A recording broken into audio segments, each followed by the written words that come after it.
An Irish Blessing, Chapter 1.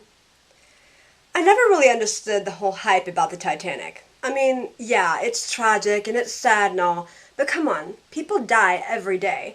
And it's not like it was the worst event ever to happen in history. Just look at the Holocaust. Way more people died then. The movie is even worse. It's just a glorified account of something that's already been blown way out of proportion. I've never been a huge fan of chick flicks, especially anything by Nicholas Sparks. I mean, almost all of his stories are the same. Boy meets girl, boy falls in love with girl, and vice versa. Something keeps them from totally living happily ever after. Titanic is no exception. I've only seen it once, and it was the longest 3 hours of my life. I totally wasted my money seeing that with my friends at the big 100th anniversary showing. It was extremely unrealistic when it came to Jack and Rose's relationship, and the whole thing with the sinking was overdone just to make people feel sadder about something they already feel bad about. By the end of the movie, everyone around me was weeping and crying their eyes out, while I just couldn't wait to get out of my seat. People kept telling me I didn't have a heart because I didn't cry. First of all, I'm not really much of a crier to begin with. Marley and Me, The Notebook, A Walk to Remember, no tears. Second of all, I just really wasn't affected by on-screen deaths that were all completely fake. Jack Dawson and Rose DeWitt Bukater weren't even real people, so how am I supposed to feel upset about an event I don't care about where someone who doesn't exist died? Like I said, the whole event was sad, but it wasn't the worst thing to ever happen. I was in my apartment procrastinating on all of the housework that needed to be done on what I thought was going to be just another Saturday. My roommate was at work, so I had the place to myself for a few hours, which was nice. I flipped through channels on the TV, and to my utter disdain, Titanic was on. It was at the famous I'm flying scene that I found weird and silly. All my girlfriends seemed to find it romantic, but for heaven's sake, the people just met 3 days prior. All of a sudden, the TV screen started blurring up and going haywire. I banged the remote a couple times, afraid I'd accidentally messed something up again. I'm not really great with technology. But that didn't help.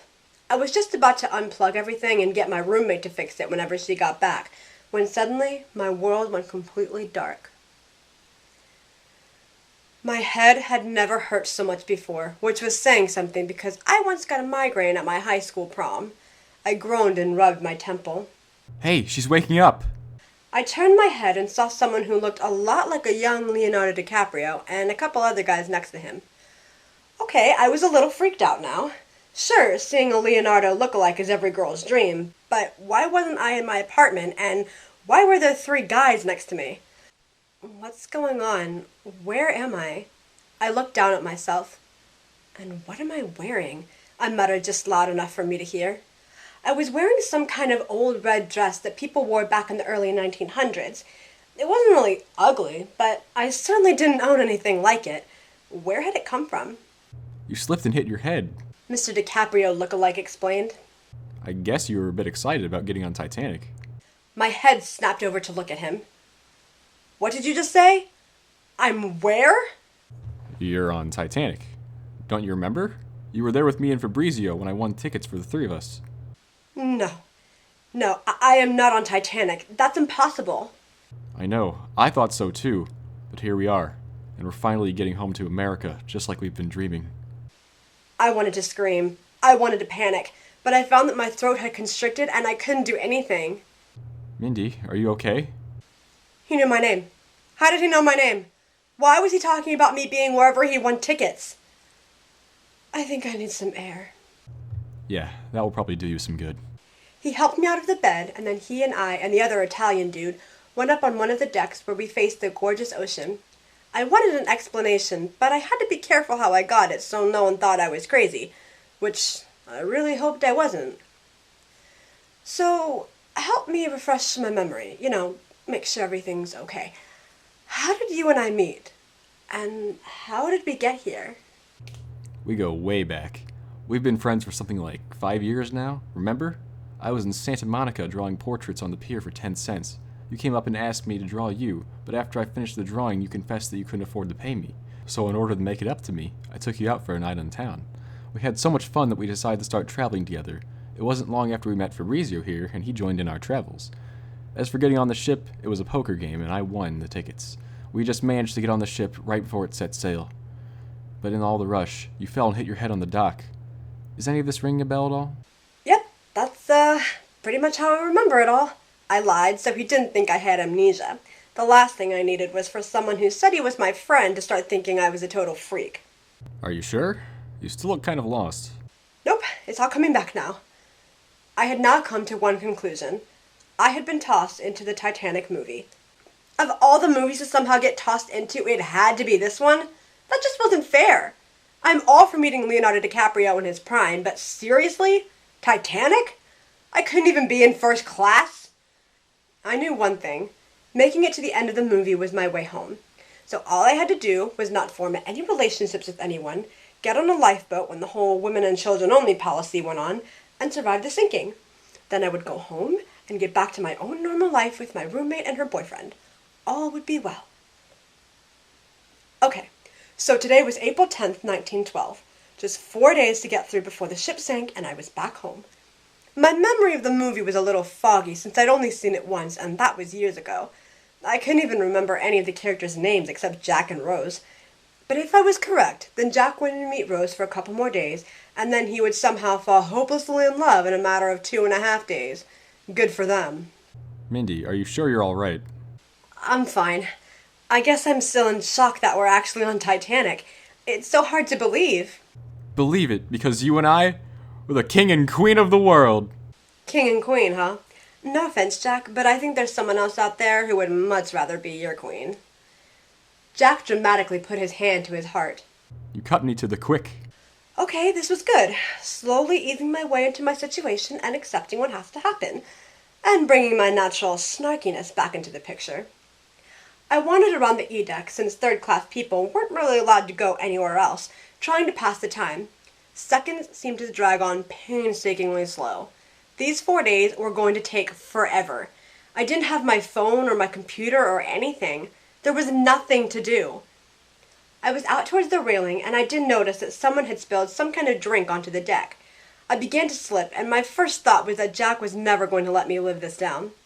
But before I could come crashing down onto the deck, I felt 2 arms snake under mine, preventing me from falling. Whoa there. Whoever caught me helped me back up and I turned to face him. He wasn't terribly handsome, but he was far from ugly. Might want to watch where you step. That's actually the second time that's happened. Although last time I managed to knock myself out. Great first impression, huh? It's third class. No one really cares. Myndi Decker, I said, extending my hand for him to shake. Tommy Ryan. Pleasure to meet you, Tommy. The pleasure's all mine, lass. I'll see you around later, I'm sure. Thanks for being my hero, I said as I pretended to swoon. I chuckled to myself as I walked away. Tommy Ryan. I didn't remember him much from the movie. Of course, no one in third class really mattered in the movie except Jack. Everyone else was just there to be there. But he seemed like a decent enough guy. I soon found Jack sitting near the railing, sketching a father and a daughter as Fabrizio sat next to him. Another sketch, Jack? Hopefully they can pay for this one. Nah, this one's for me. To practice, you know? He stared with intense concentration as he sketched the 2 people. I wished that I had that power, but unfortunately, I didn't have an artistic bone in my body. I looked over to find Tommy walking towards us. Tommy, I didn't expect to see you so soon. But I guess this is third class, and where we're allowed to go is pretty limited. You guys have met? He saved me from falling on the deck. Again? Hey, it wasn't my fault. Someone spilled their drink and no one had cleaned it up. That's the problem with you. You never look where you're going. Well, as I recall, you always jump in head first without thinking about the long-term effects. You guys sound like an old married couple. Me, marry Jack. He should be so lucky. This ship is nice, huh? Fabrizio said in an attempt to change the subject. Yep, it's an Irish ship. He's English, no? No, it was built in Ireland. Solid as a rock. Big Irish hands. I was pretty sure he was just saying that because of his clear Irish descent, but I kept my opinion to myself. We watched as an officer brought dogs to our deck. Typical. First class dogs come down here to do their business. It lets us know where we rank in the scheme of things. Like we could forget. I'm Tommy Ryan. Tommy said as he shook Jack's hand. Jack Dawson. Hello. Fabrizio. And Miss Myndi. It's just Myndi. Believe me, I am no miss. Tommy laughed and looked at Jack's sketch. Do you make any money with your drawings? Jack didn't answer, for his gaze was transfixed on something else. We all followed his line of sight, and I smirked to myself as I saw Rose standing on the upper deck meant for just first-class people. Oh, forget it, boyo. You'd just like have angels fly out of your ears getting next to the likes of her. See, now that's a miss. We looked back at Jack, whose eyes never moved from Rose. Rose spared a glance or two over at Jack, but never once did Jack look away from her. Fabrizio waved his hand in front of Jack's eyes. Nothing. Jack, I said as I poked his shoulder. Jack. Still nothing. Rose's fiancé came up behind her, and they had a light, heated confrontation before Rose stormed off. I couldn't remember that guy's name, but I did remember that he was a real jerk, especially to Jack and Rose. Jack's eyes were still fixed on the place where Rose had been standing. I could not understand how he seemed to fall for someone after a mere glance at her. I grabbed the two guys' attention and silently motioned for them to pounce on Jack on my signal. Counting to 3, we all made our move and jumped on him, finally knocking him out of his aloof state. Once we had all regained our composure, and Jack was finally looking away from where Rose had been, my stomach hurt from laughing so hard. It occurred to me that I hadn't experienced that in a really, really long time. It was finally nightfall, and I was resting on one of the benches on the deck which had cleared out a while ago. Myndi, there's a party downstairs. Don't you want to come? Parties meant people, and people meant making friends, and that was breaking rule number 1. I'll pass. But you love parties. There's lots of dancing and music, and everyone's having a good time.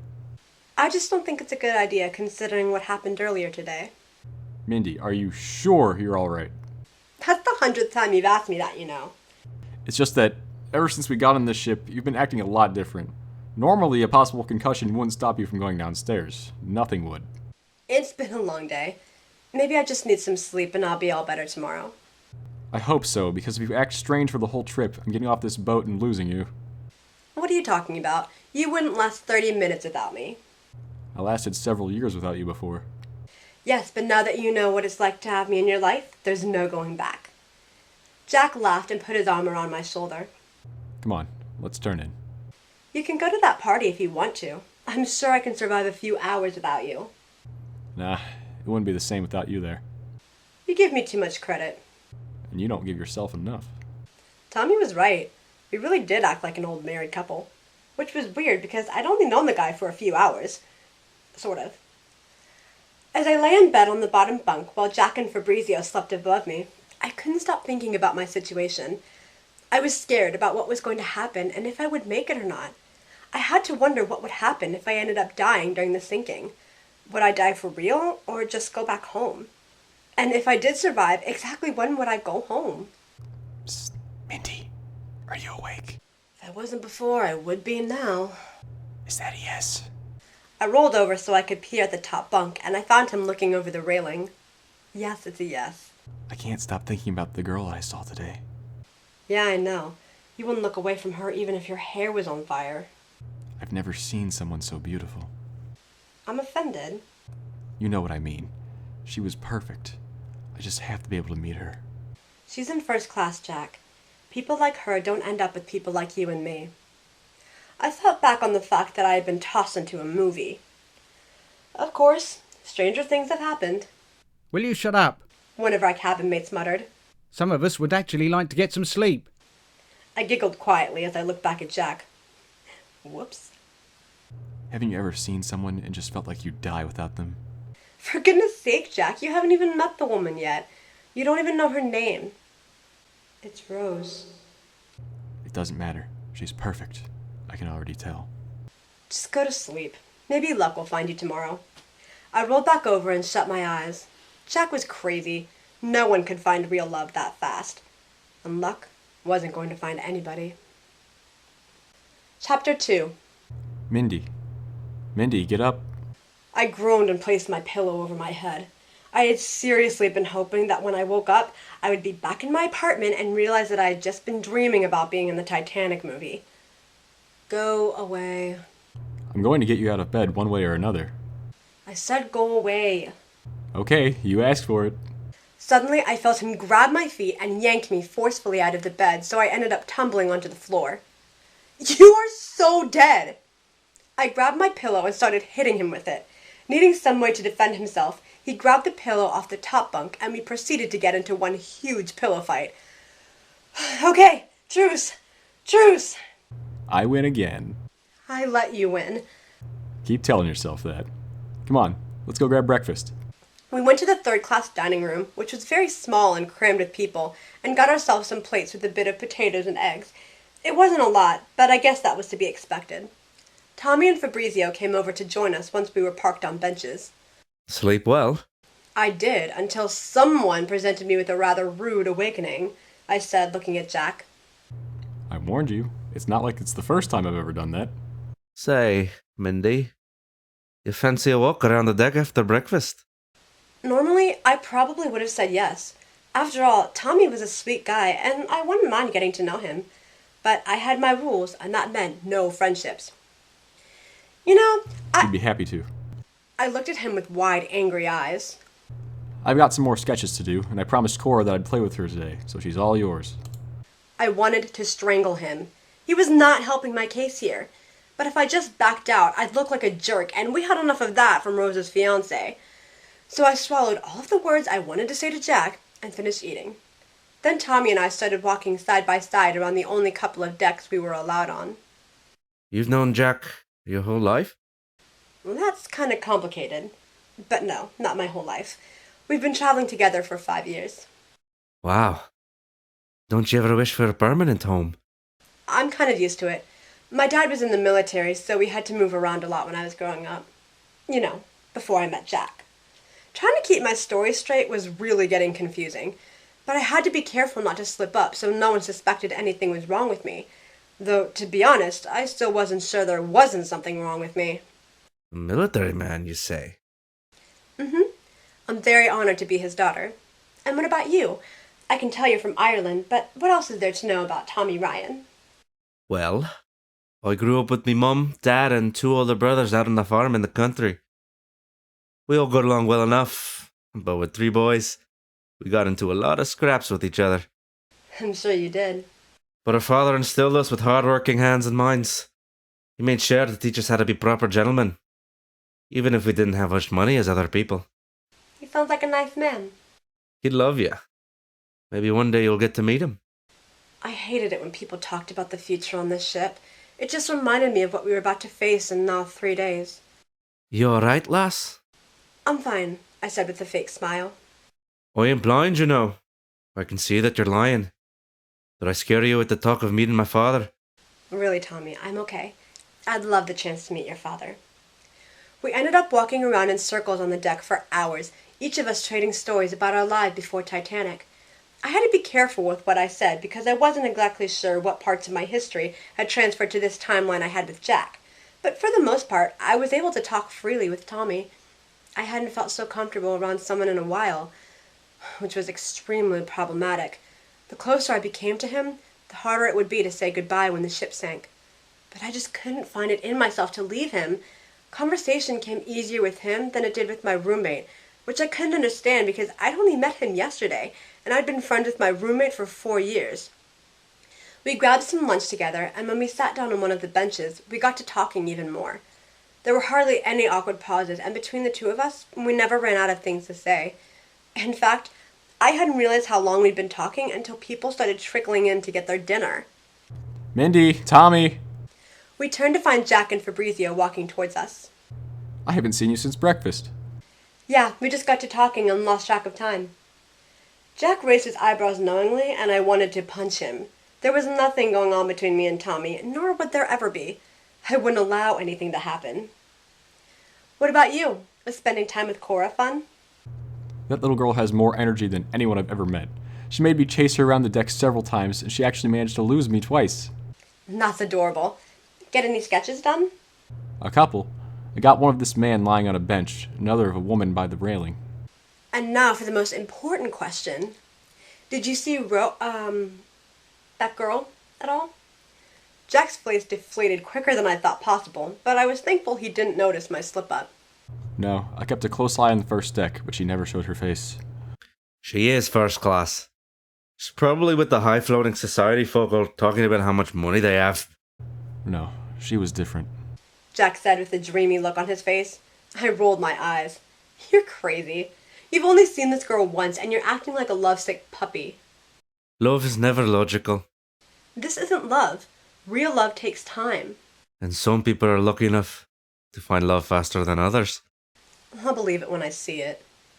We all finished eating and Tommy and I finally parted for the evening. Now that he was gone, I was bored and I desired his company once again. But I forced those desires out of the way, knowing that forming a good relationship with Tommy would only lead to pain. As I lay in bed, I just couldn't seem to get Tommy out of my mind. Hey, Myndi. I rolled over and looked up. Is this going to become a regular thing with you? It's not like you're asleep. That's because you're talking to me. You think I can meet that girl tomorrow? I told you before, she's from a completely different world than you are. The odds of you guys even seeing each other again are astronomical. I wouldn't count on it. Okay, I'll admit that I was kind of having fun pretending that they'd never meet when they'd actually become inseparable in about 24 hours. Maybe I can sneak up there and find her. Don't you dare. The last thing we need is you getting arrested while we're on this ship. Plus, if you get caught, you'll never get to meet her then. Ugh, I hate it when you're right. I know. But hey, maybe you'll get lucky tomorrow. Who knows? On the ship of dreams, anything is possible. You think so? Go to sleep, Jack. And you better not wake me up the same way tomorrow morning. I won't if you get out of bed and make us breakfast. Chapter 3. I've never been a morning person at all, so once again, Jack had to literally pull me out of bed. I was too tired to have another pillow fight, so I just accepted my fate and went down to get some breakfast with him. Uncle Jack! Jack laughed as Cora came running up to him. He set his plate down and placed Cora on his lap. How's my best girl doing today? Fine. Cora, this is my best friend, Myndi. I waved to the adorable little girl. It's nice to meet you. Cora smiled and then turned back to Jack. Are you going to play with me again today? Oh, I wish I could, but I've got to get some new sketches done. But I want to play with you. I'll tell you what. The next time we have a party down here, I'll be sure to save a dance just for you. That seemed to satisfy Cora enough. Tommy, I called as I saw him walking around with a plate of food. He saw me and smiled and began walking over to us. Hello, lass. Fancy taking a walk around the deck again after we eat? I looked over at Cora. You know what? I'm actually going to spend time with this girl today. From the look on Cora's face, it could have been Christmas. I winked at Tommy as Cora happily hopped off Jack's lap and grabbed my hand before pulling me out on the deck. Cora thought of all sorts of games to play that really brought out my inner child, which hadn't showed its face in years. It was so refreshing and fun that I completely forgot about rule number 1. Jack was right. Cora was fast as she made me chase her around the deck. It didn't help that she was little and could squeeze through people's legs more than I could. I swear, girls her age never seemed to run out of energy. Back at home, I never really spent much time with kids. I never even really babysat when I was a teenager. But playing with Cora made me realize how much fun they were and how good I was with them. Towards the end of the evening, Cora's father came out and joined us on the deck where Cora was currently riding on my back, laughing with pleasure. Cora, darling, it's past your bedtime. But Daddy! No buts. You know the rules. I set Cora back down on the deck, and to my surprise, she hugged me tightly around my waist. Goodbye, Aunt Myndi. Thanks for playing with me. You're even funner than Uncle Jack. I was so touched by her calling me aunt that I couldn't find words for a moment. No, Cora. Thank you for showing me how to have fun again. Cora's father picked her up and began leading her back to the cabin. That girl's taking a shine to you. I turned to find Tommy smiling as he walked up to me. Why, Tommy, were you spying on us? Not spying. Just watching from afar. So spying. Call it what you wish. I call it spying. Okay, I was spying on the two of you. I was just waiting for us to finally get a moment to talk. We talked all day yesterday. And all the same, I feel like I could talk to you for years and years to come. I think I blushed. That was a problem. And I could too. Just not right now. Excuse me. I hurriedly ran off, hoping he didn't see my crimson cheeks. I found an empty bench and sat down on it, my thoughts running wildly. I had known Tommy for 2 days. How could I be blushing around him already? We weren't Jack and Rose. No feelings could form that fast, especially not from me. As I sat on the bench, I then realized just how much I'd broken rule number 1 so far. I was getting increasingly close with Tommy. I had decided to play with Cora all day, and now she was calling me her aunt, and Jack was the best guy friend I'd ever had. I still planned on grabbing a lifeboat as fast as I could when the time came, but it would be harder to say goodbye. How hard was it to keep 3 simple rules? Don't form relationships, get on a lifeboat, and survive the sinking. It wasn't difficult, and yet I had already broken 1 of 3. Great job, Myndi. Way to really get through this movie. My thoughts drifted back over to Tommy. Was he into me? He couldn't possibly be really into me. The only guy who I'd ever known to fall so hard so fast was Jack. Speaking of which, wasn't something supposed to be happening between them tonight? How did they meet again? As if on cue, a shrill scream pierced the air, and several men ran to the back of the ship. I racked my brain, trying to remember what was happening. Something about Rose nearly jumping, right? And Jack talked her out of it, but she slipped, so he helped her back up. But then the officers got there and saw Rose on the ground with a ripped dress. And... oh no. I ran to the back of the ship after the other officers and found a man, who I presumed to be the master-at-arms, putting handcuffs on Jack. There were several first-class members watching, and Rose was sitting on a bench with a blanket wrapped around her. "What's going on here?" I exclaimed, attempting to run up to Jack. "Stay away from him, ma'am," one of the officers said as he held his hand out a little. "He's just assaulted someone." "That's impossible," This is completely unacceptable. Rose's fiancé yelled, getting up in Jack's face. What made you think that you could put your hands on my fiancé? Jack's eyes darted to Rose for a second, and he clearly noticed that. Look at me, you filth. Jack was not filth. Not remotely. I was furious at Rose's fiancé for calling him that. But I decided that it was best not to tell him that he was actually the filth in this movie. Something told me that a third-class passenger saying that to a first-class passenger wouldn't go over well. Cal. What do you think you were doing? Jack's my best friend. He would never hurt anyone. She's just offending the monster. I wanted to toss him overboard, but I restrained myself. Cal, stop. Rose said as she came up to him. She's right. It was an accident. An accident. Propellers. Stupid, really. I was leaning over, and I slipped. I was leaning far over to see the... She moved her finger around in little circles, trying to think of the word. Propellers? Propellers. And I slipped, and I would have gone overboard. But Mr. Dawson here saved me, and almost went overboard himself. You wanted to see... She wanted to see the propellers. Like I said, women and machinery do not mix. An older man remarked. I would have been angry, but it was kind of the truth. For me, anyway. "Was that the way of it?" The master-at-arms asked Jack hardly. Rose looked at Jack, silently begging him to just go with it for all our sakes. Yeah, that was pretty much it. Well, the boy's a hero then. Good for you, son. Well done. So it's all well and back to our brandy, eh? The master-at-arms uncuffed Jack and I ran up to him.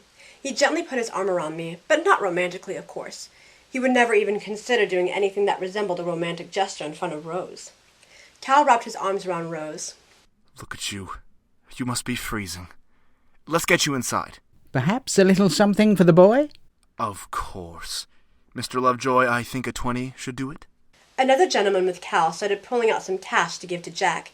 He was really old, and from the look on his face, he was quite displeased with his life and got his kicks out of other people's misery. If his name was really Lovejoy, it was a terribly inappropriate name for such a man. Is that the going rate for saving the woman you love? Cal smirked. Rose is displeased. What to do? I know. He walked over to where Jack and I stood. Perhaps you could join us for a dinner tomorrow evening to regale our group with your heroic tale. Sure, count me in. Good. Settled then. He walked off, and I could hear him say discreetly to another man, This should be interesting. Ugh, he was even worse than I remembered. Maybe it was because I now actually cared about what was happening to the people here. Jack whistled after Lovejoy. Can I, bum a smoke? Lovejoy handed Jack 2 cigarettes. He put one behind his ear and the other in his mouth. Lovejoy looked at the two of us condescendingly. It's interesting. The young lady slipped so suddenly, and you still had time to remove your jacket and your shoes. Lovejoy walked away with a small smirk on his face. So I'm thinking he knows something's up. Because something is up. Rose wasn't just leaning over to see the propellers. I wanted to tell him that I knew and he really didn't have to explain, but if I did, things would get very complicated very fast. What are you talking about? I asked, playing dumb. She was about to jump, so I told her that I would jump after her if she did. Jack, you would have gotten yourself killed along with her. Come on, Mindy. You know I could have handled it. I told you about what happened at Lake Wissota. Well, yeah, but even still. Anyway, it took some convincing, but eventually I was able to get her to start coming back over. But she slipped on her dress and almost fell. I managed to grab her and pull her back over. From what the officers saw, it didn't look good, and they thought well, you know. Yeah, I know. We should get some sleep. He put his arm around me again, and we went down to our beds. As Rose sat in front of her mirror, she couldn't get her mind off that boy who had saved her, and the girl who had tried to defend him. She had almost died tonight, by choice. But just when she thought that no one cared, that boy was there to pull her back and save her life, telling her that she didn't really want to jump off the ship. She didn't even know him, and he didn't know her. Yet he was the one to save her. And then there was that girl. Rose couldn't get her out of her mind. She must have been that boy's closest friend, judging from how desperate she was to convince everyone else that he was innocent. When Jack put his arm around her, it reminded Rose that she didn't have someone like that in her life. She had Trudy, but in her society, there was a difference between a friend who was a maid and a friend who was an equal. She couldn't open up to Trudy about her deepest desires. There was a knock on the door, and Cal opened it, pausing in the doorway. I know you've been melancholy. I don't pretend to know why. He came over to her, and she saw he was holding a small box. I intended to save this until the engagement gala next week, but I thought tonight. He opened the box, and a necklace sat inside in the shape of a heart. The heart itself was huge. Good gracious. Perhaps as a reminder of my feelings for you. Is it a... Diamond? Yes. He took it out of the box and looked into the mirror as he fastened it around her neck.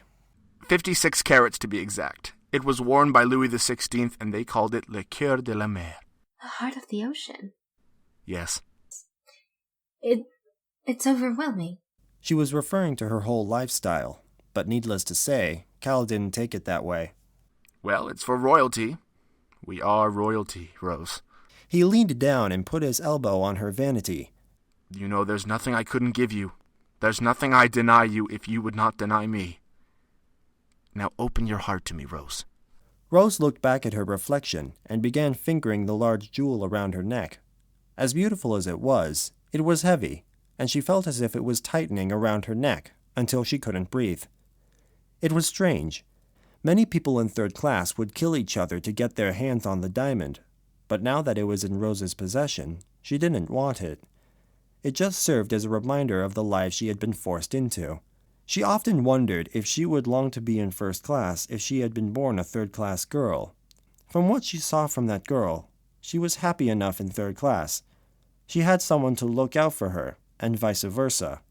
She looked as light as a feather, and not weighed down by the pressures of a life in the high society. Why couldn't Rose have that too? Like I guessed, it wasn't long before Jack was once again whispering my name. Can I help you? I asked, peeking up at him.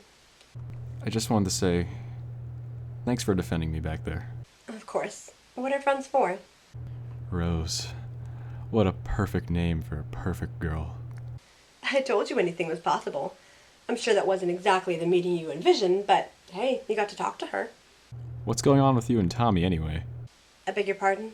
You guys spent every waking moment together the other day, and he wanted to do so again, but you pushed him away to spend time with Cora. Maybe I just wanted to make the girl happy after you said you couldn't play with her. Or maybe you're avoiding him because he likes you. It's been 2 days. He does not like me like that. I like Rose, and I've only talked to her once, in which case I was trying to talk her out of killing herself. And that's great for you. Well, sort of, but that's you. Tommy and I are just friends, and that's all we're gonna be. Yeah, right. You know what? Just go to sleep, Jack. As I heard him chuckling above me, I became more and more agitated. What if he was right and Tommy really did like me? Then how was I ever supposed to leave him once the ship started sinking? Chapter 4. The next day, all of us were gathered in the general room doing various activities. I watched some of the younger boys make a game of chasing the rats, which disgusted me to no end. How people live like this all the time was beyond me. Fabrizio was sitting behind me conversing with a pretty blonde girl. Any Italian? Norwegian only. With a little bit of time, he was able to get her to say his name while she introduced herself as Helga. Jack was drawing with Cora as Tommy looked at some of his other sketches of the people around us. They're very good. Very, very good. Thanks. Cora's parents walked over to where we were sitting. Cora, we have to go now. Say goodbye to Uncle Jack and Aunt Myndi. Bye, Uncle Jack. Bye, Aunt Myndi. Goodbye, Bye, Cora. I looked at Jack when she left. So we're an aunt and uncle now. Well, Tommy did say we act like an old married couple. The room suddenly seemed to get a little quieter. I looked towards the stairs, and there was Rose coming down to the little old third-class room. I felt kind of bad for her because everyone was staring at her, and she had to have felt severely out of place. It was weird to be in a society where some people felt awkward in the presence of others simply because of the difference in the amount of money they had. I went on a Disney cruise once, and even though we couldn't afford the really nice rooms, it was impossible to tell who had a ton of money and who didn't. Helga, Fabrizio, and Tommy turned their attention to Rose. "Jack," I said, tapping him on the arm. He turned and froze at the sight of the woman he had saved last night. He quickly stood up in front of her. I could see Rose's gaze flicker to me for a moment, and it almost looked like she was studying me, as if trying to examine the reasons why exactly we were different. Hello, Mr. Dawson. Hello again. May I speak with you? Yeah. I rolled my eyes as I saw that Jack wasn't moving. When a woman says, "May I speak with you?" she always means she wants to talk about something serious. Jack clearly didn't get that. Rose looked over at all of the eyes staring at her interaction with Jack. In private? Yes, of course. He grabbed his coat and a sketchbook off the bench as I gave him a knowing look. After you. Tommy, Fabrizio, and I all exchanged shocked looks, surprised that the woman Jack couldn't stop thinking about was actually giving him the time of day. I brought them in closer to me. He actually got to talk to her last night. Oh, really? Yeah, he actually saved her life. She was about to fall off the ship or something, but he caught her before she went into the ocean. Apparently she's engaged to some hothead. He's rich and arrogant, and I think he hates Jack and me already, mostly because we're not as rich as he is. But he did get invited to dinner with them tonight as thanks for saving her. He's going to be part of the first class for one night. Tommy and Fabrizio laughed heartily at the idea of Jack as a member of the first class. We all knew he didn't belong there any more than I did. You better be careful. A third-class fella up in first class? They'll eat him up like fresh meat. I think Jack can take care of himself, even against first-class bloodsuckers. You sure have a way with your words, lass. Oh, you know, when you travel the world, or you're actually from the 21st century. I ended up staying in the general room with Tommy for a lot longer than I wanted to. He played an Irish song for me on the piano that he had learned from his father. I was pretty impressed with his piano skills. Who knew someone like him could play so well? I showed him that I could do a split, which he found rather impressive. He tried to do it himself, but quickly stopped when he realized he didn't have a prayer. Myndi! I turned to find Jack running up to me excitedly. What? What is it? Come on, you're gonna want to see this. As he pulled me away, I tossed back to Tommy. I guess I'll see you later. Jack began leading me up to first class, but I pulled him back. What are you doing? We're not allowed up there. He smiled with a glimmer in his eye. Well, tonight we are. He continued pulling me through the halls where people's rooms were, before finally knocking on one of the doors. A woman with a large smile answered. Hello, Jack. And this must be that friend you were talking about. I'm Myndi.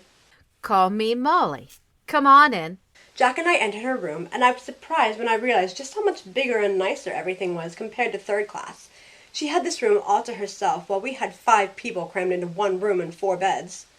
I'm helping Jack get ready for tonight. He told me he wanted you to see him first. Well, of course he does. I have to approve of everything he does and wears. Without me, he would be totally lost. Molly took out a tuxedo and handed it to Jack. This is my son's. I think you two are pretty similar in size, so this should fit well enough. The bathroom is right down there. Jack left for the bathroom, and Molly decided to make conversation with me. So, Jack tells me you both have been traveling together for 5 years now? Yes, ma'am. He always takes real good care of me. And, I have to ask, you ever feel anything more towards him? No, he's more like a brother to me. Besides, he's a couple years younger than I am. And I believe he has fallen quite hard for Miss Rose DeWitt Bucator. I've never seen him look at another girl the way he looks at her. And that's saying something because he draws women nude.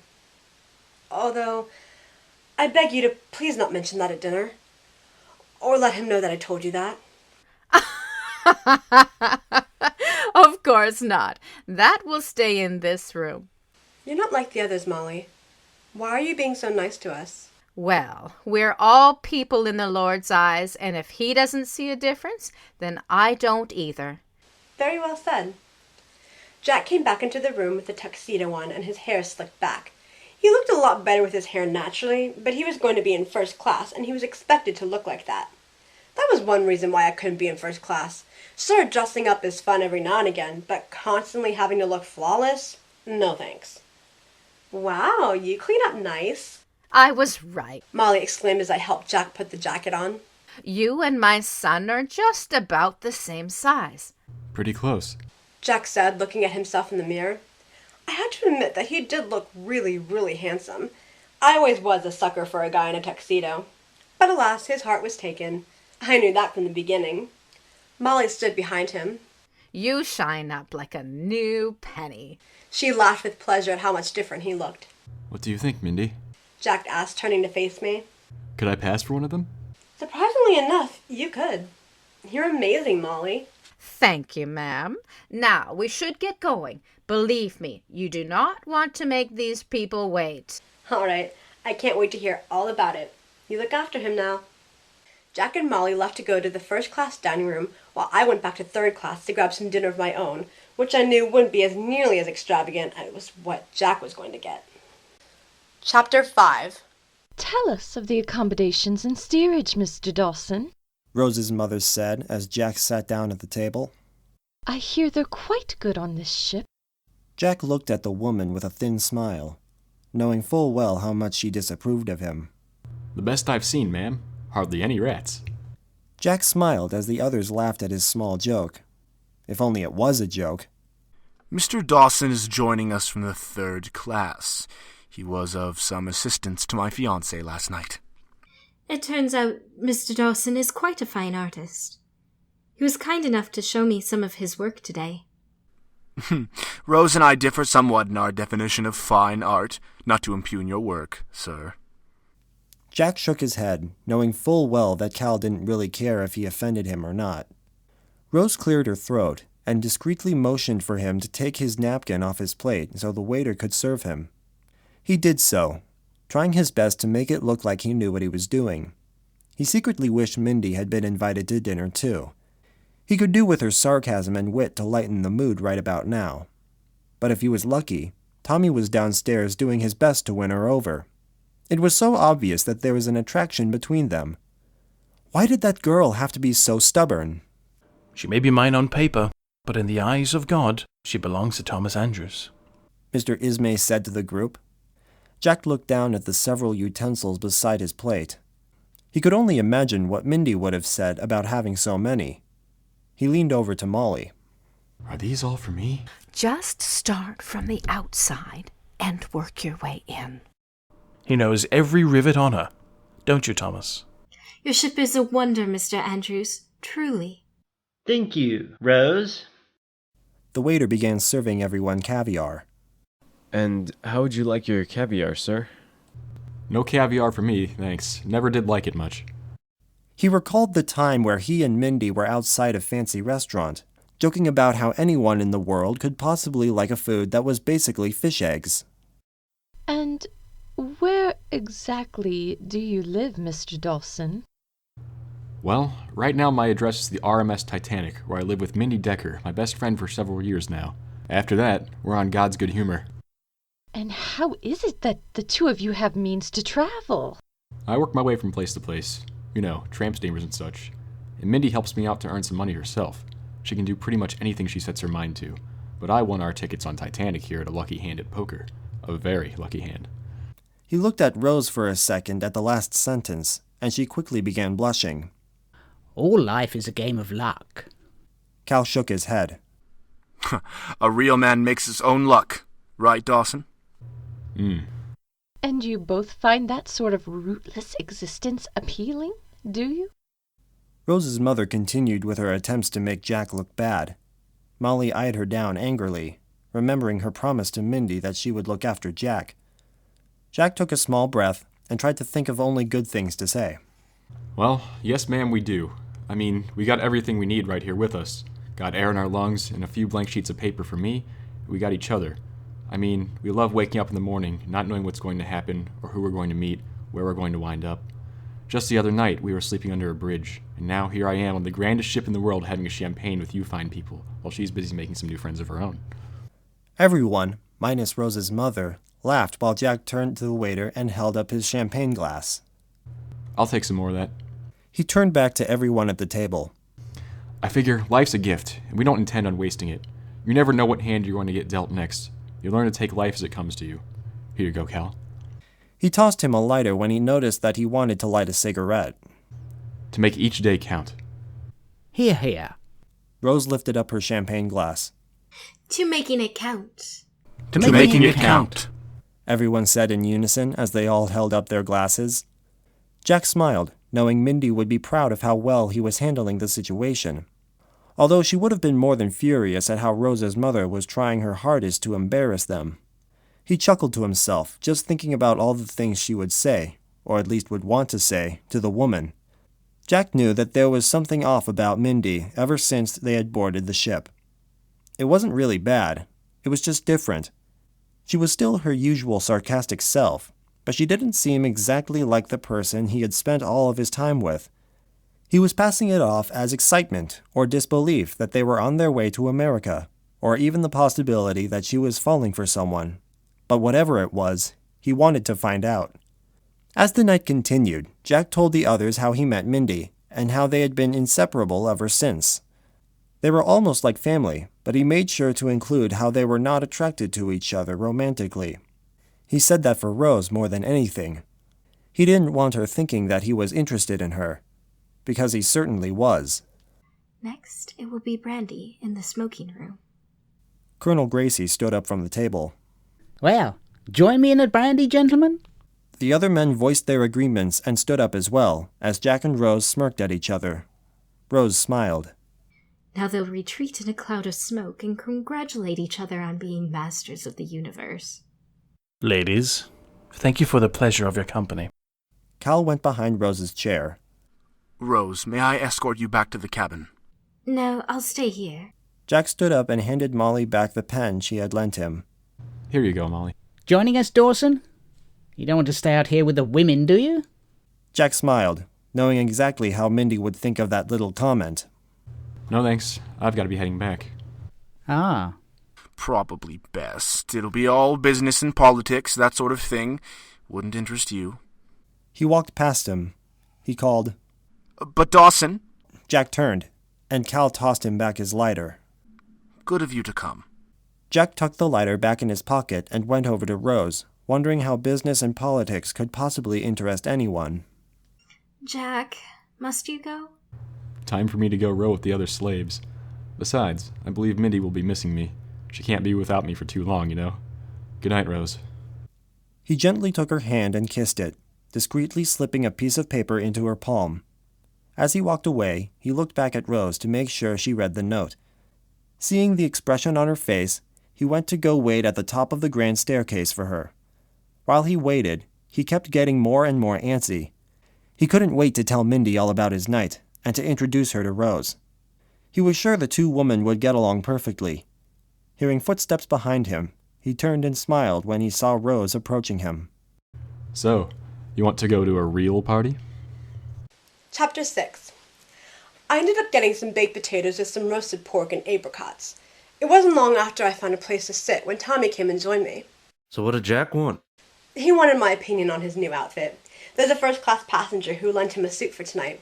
He actually cleaned up pretty well, if I do say so myself. I wonder how he's doing up there. Well, if I know him, he's showing Rose how much he likes her in extremely small, barely noticeable ways that only she will be able to pick up. As for the others, I have no doubt that he's charmed them all. You know, lass, after dinner we're having a little party down here. We've had a couple now, but I've never seen you at one. I thought Jack would have brought you to one by now. I haven't really been in a partying mood lately. If that's the case, you need to come more than ever. Nothing like a little dancing to get your spirits up and your blood pumping. I don't know, Tommy. I promise it'll be fun. I'll make sure of that. The only reason I never went to the parties before was because I knew that I would make a lot of good relationships and I couldn't break rule number 1. But seeing as I had already majorly broken that rule, I figured that going to one party couldn't hurt. It would be nice to switch things up anyway, and if I remembered correctly, Jack would bring Rose down to the party with him. I didn't really want to miss that. I smiled at him. All right, fine. Count me in. You're gonna have a great time. It'll be a night you won't forget. Let me finish eating, and then I'll go get ready. Once I finished my food, I returned to my cabin and realized that there wasn't really much I could do to fix myself up. I didn't have any other clothes, nor did I have anything to fix my hair with. Not long after my pathetic attempts to make myself a bit more presentable, I heard music begin to play, and then there was a knock on my door. When I answered it, there stood Tommy. I thought I might escort you there, my lady, he said as he extended his arm with an overdramatic bow. Oh, my hero rescues me once again, I said as I took his arm with the same overdramatic flair. He led me back to the general room, and when we stepped inside, I was met with the glorious sight of many people dancing and laughing.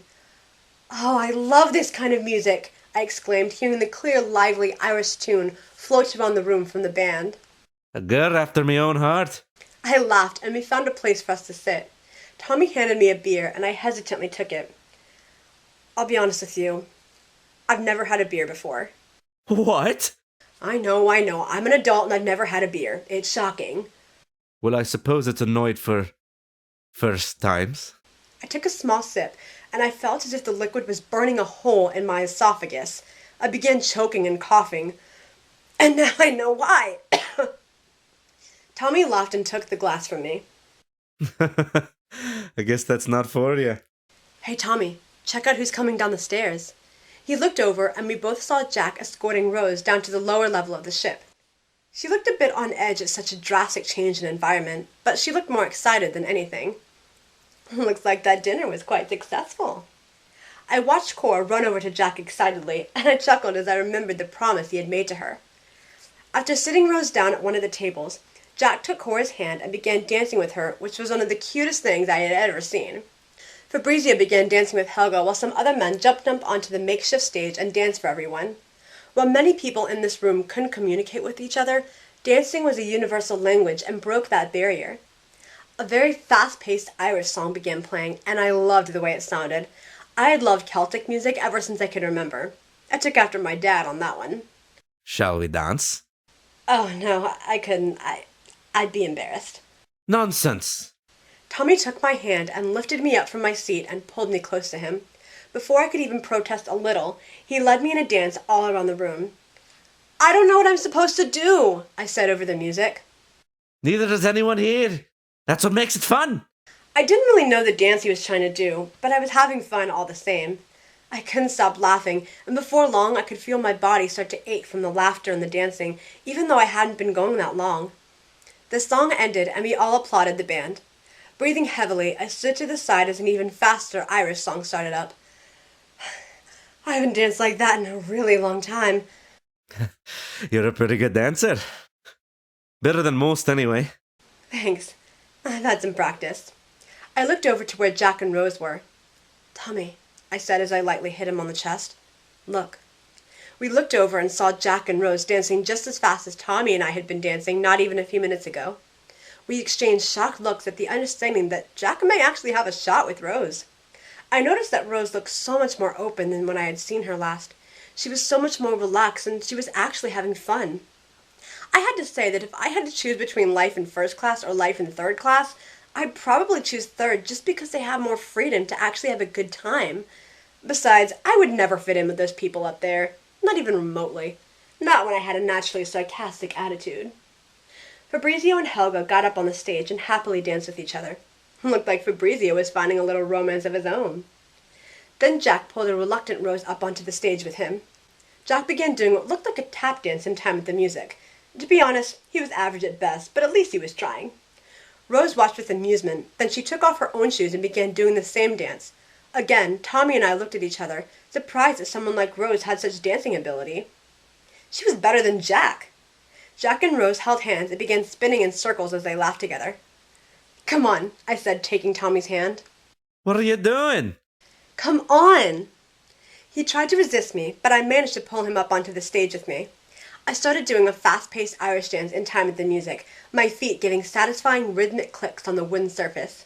As I caught sight of Tommy's shocked expression, I silently blessed my mother for forcing me to stick with those Irish dancing classes throughout the middle and high school, and for all the countless times I had watched Riverdance over the years. When the music changed to a verse, I looked at Tommy and stopped dancing so he could take the next part. We alternated dances several times, and then we faced each other and danced at the same time when the chorus started. I was impressed with his skill level, but it seemed only natural since he was Irish after all. We got closer and closer, and when the song stopped, I found myself in his arms. We were both breathing heavily from the dance. I could feel both of his arms wrapped firmly around my waist as one of my hands rested on his chest and the other was around his neck. We were close enough to kiss. And the scary part was, I wanted to. I wanted more than anything in that moment to kiss him. Fortunately, the reasonable side of my brain finally clicked and I forced myself out of his grasp. He didn't come after me, and for that, I was grateful. I rubbed my hands over my sweaty face as I grabbed a glass of water. What was I thinking? I could not be falling for Tommy Ryan. We had known each other for a matter of days, and I was the one who felt so strongly that it wasn't possible to develop feelings so fast. I'd certainly voiced that opinion many, many times to a lot of people. Composing myself, I went back to the party. Fabrizio saw me and ran over to me. "Come, mia amica, we dance together." I laughed as he took my hand and put his arm around my waist and began dancing with me. I still had no idea what dance he was doing, but I went with it. When the song ended, I was breathing heavily and everything was sore, but I didn't care. I loved it. It was cool to be best friends with the two main guys of the story, not to mention both of them were absolute sweethearts. Later in the night, I found Tommy in the middle of an arm wrestling competition with one of the foreign guys who was sharing a room with us. I went on his left side and touched his shoulder. "Come on, Tommy! You can do it! Don't let him win!" Hey, Mindy. Jack came over to where I was standing and grabbed him and Rose a beer. This is my closest friend, Mindy. Mindy, Rose. "Nice to formally meet you, Rose," I said, shaking her hand. "And you as well. I've heard a lot about you." Uh-oh, Jack's been talking about me? I'm sure he's told you some crazy tales. Rose began chugging the beer Jack had given her while Jack and I just stared at her. "What? You think a first-class girl can't drink?" "I'm a third-class girl and I can't even drink." Rose laughed, but she was cut off when someone who had had a bit too much beer bumped into Jack, causing him to spill his drink all over Rose. Get out of here. He barked to the drunken man. You all right? "I'm fine." I turned back to Tommy's competition. "Come on, Tommy! Come on!" The other man finally pushed Tommy's arm all the way down and beat him in the competition. I groaned in disappointment. Oi, 2 out of 3, 2 out of 3! Tommy demanded, all ready to go again. "So? She took Tommy's cigarette out of his mouth and took a puff of it herself. You think you're big tough men? Let's see you do this." She took the bottom of her dress and handed it to Jack. "Hold this for me, Jack. Hold it up." We all watched as she lifted her arms up in a ballet pose and then lifted herself up so she was balancing on the balls of her feet. Then she lifted herself up even higher and balanced on just her toes. Her face contorted with pain, but she managed to hold the pose for a few seconds. Our mouths fell open at her hidden talent. I could see that Tommy was pretty impressed, but he had been more impressed with my split. I kept that to myself. "Ow!" she yelled as she fell into Jack's arms. Everyone applauded her trick as she laughed. You all right? I haven't done that in years. Rose, that was impressive. Thank you, miss. That was some dancing you did up there. With that ability, I'm sure there's something you can show these big tough men too. I may have a little something. Since I had already showed Tommy the split, I knew I had to think of something else I could do to impress him. It would be hard to do in a dress, but I could make it work. I had before in one of my recitals, so surely I could do it again. I cleared some room for myself, took a deep breath, and did a flawless back handspring. Everyone cheered and applauded for me, including Rose. She didn't seem to mind that all the praise had gone from her to me. In fact, she looked so happy that absolutely nothing could bring her down. That was amazing! Where'd you learn to do that? Back when I was a kid. I could never do what you just did, I told her, trying to give her some credit. I may be able to dance, but unfortunately I was never gifted at that. That was really incredible. Another song started up, and people grabbed hands and danced in a line all around the room. Fabrizio and Helga joined up, and as they passed Rose, Fabrizio grabbed her hand. She quickly grabbed Jack's, who then grabbed mine. Unable to resist, I pulled Tommy with me, and soon we were all laughing and dancing all around the room. I couldn't remember the last time I had had so much fun. Chapter 7. When the party began to die down, fewer and fewer dancers remained. I had since taken off my shoes since they were really hurting my feet. Myndi, come with me. He grabbed my hand and began laughing as he raced out of the room. Where are we going? He led me out to the deck where it was a clear, gorgeous night. It was really cold, but I was so hot from spending all night in the general room that the cold air felt good on my skin. We hope you had a good time. You know, I did. Thanks for convincing me to come. It was really fun. I had no idea you're such a good dancer. And Irish dancing. Couldn't have been more perfect. Why, thank you. You weren't so bad yourself. My parents taught me. My brothers and I love getting those dancing lessons at night by the fire. It's what got us through the very long days working on the farm. Your parents sound really nice. They're a blessing if there ever was one. I could feel my feet beginning to go numb from the cold deck, but I didn't really mind. I loved walking around barefoot. We walked around a little bit more before Tommy said, Why, Miss Myndi, I believe this is where you slipped and fell. Almost fell. Oh, right.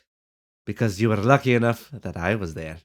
You were a bit late. You couldn't have caught me the first time before I knocked myself out. Sorry, lass. I hadn't met you yet. But I was there the second time, wasn't I? I suppose you were, so I guess I can forgive you. Tommy came closer to me and took my hands in his. I'll always be there to catch you when you fall. I could feel my lungs squeezed tight, and I couldn't seem to find words. His forehead was almost touching mine. We were close enough to kiss again, but I pulled away. I had to. I should be getting back. I'm exhausted. I'm sure you are. There's a lot of dancing you did. Come on, I'll take you back to your room. He held his arm out for me, and not wanting to appear rude, I took it. We walked back and made casual conversation, choosing to ignore what had just happened between us. When we reached my room, I turned back to Tommy. Thank you, sir, for the escort. Not a problem. I look forward to seeing you again. He took my hand and kissed my knuckles, never once breaking eye contact with me. Once again, I started having trouble getting oxygen into my lungs. I gave him a small smile before shutting the door. This was bad. Jack returned to the room looking like he was on top of the world. He was smiling ear to ear, and of course I knew why. He was head over heels in love with Rose. How he could fall so hard after knowing this girl for about a day made no sense to me. You look happy. Now come on, I want to know everything that happened tonight. Jack and I went up on the top bunk and let our legs hang over the side. Tonight was just amazing. I saw Rose at the top of the steps and she looked so beautiful. Absolutely stunning. I mean, you saw her tonight. Didn't she look flawless? I get it, she looks great. Continue. Well, we started dinner, and Rose's mother was determined to make me look bad. She really doesn't like anyone who isn't from first class. Why do you say that? I believe her first question was, Tell us the accommodations in steerage, Mr. Dawson. I hear they're quite good on this ship. What did you say? The truth. These are the best because there's hardly any rats. And then I kind of talked about the two of us and what we do and how we travel. You mentioned me? Of course I did. I hope you only said nice things. Nice enough. Anyway, then Rose's mother asks, And the both of you find that sort of rootless existence appealing, do you? So I told her that it's not so bad because we have each other, because we get to wake up every day not knowing what's going to happen to us. Between the two of us, we have everything we could ever need. Jack had an amazing outlook on life. Here he was, poorer than dirt, and he was nothing but happy. Meanwhile at home, my roommate and I would sit and complain about such trivial things, like having to clean our apartment or cook some dinner. Yet Jack had nothing. Nothing but the clothes on his back and his sketch pad, and he still found a way to live life fully. After dinner was over, I brought Rose down to the party and we danced together all night. I just got back from taking her back to her room. Well, as far as I could go anyway. We talked and looked up at the stars. I swear, for a moment, I thought she was going to kiss me. Oh, really? Yeah, but I think she's still worried about our different classes. So she pulled back and left. I'm going to try to get back and see her tomorrow. How?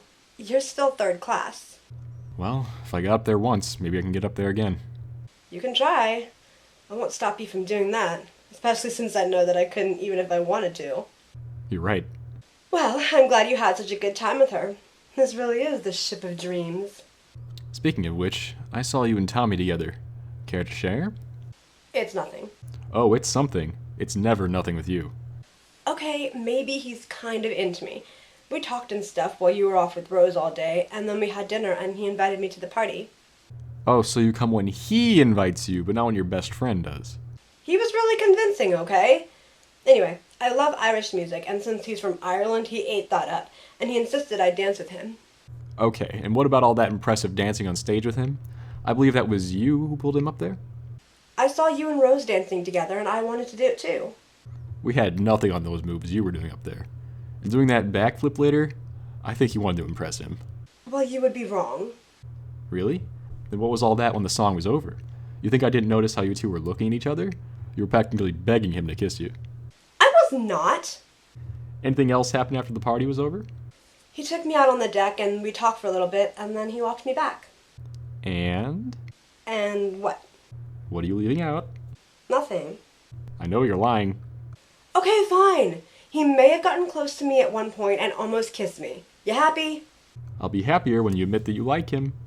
Well, sorry to burst your bubble, but that's not gonna happen. There's nothing more between us. You two almost kissed twice.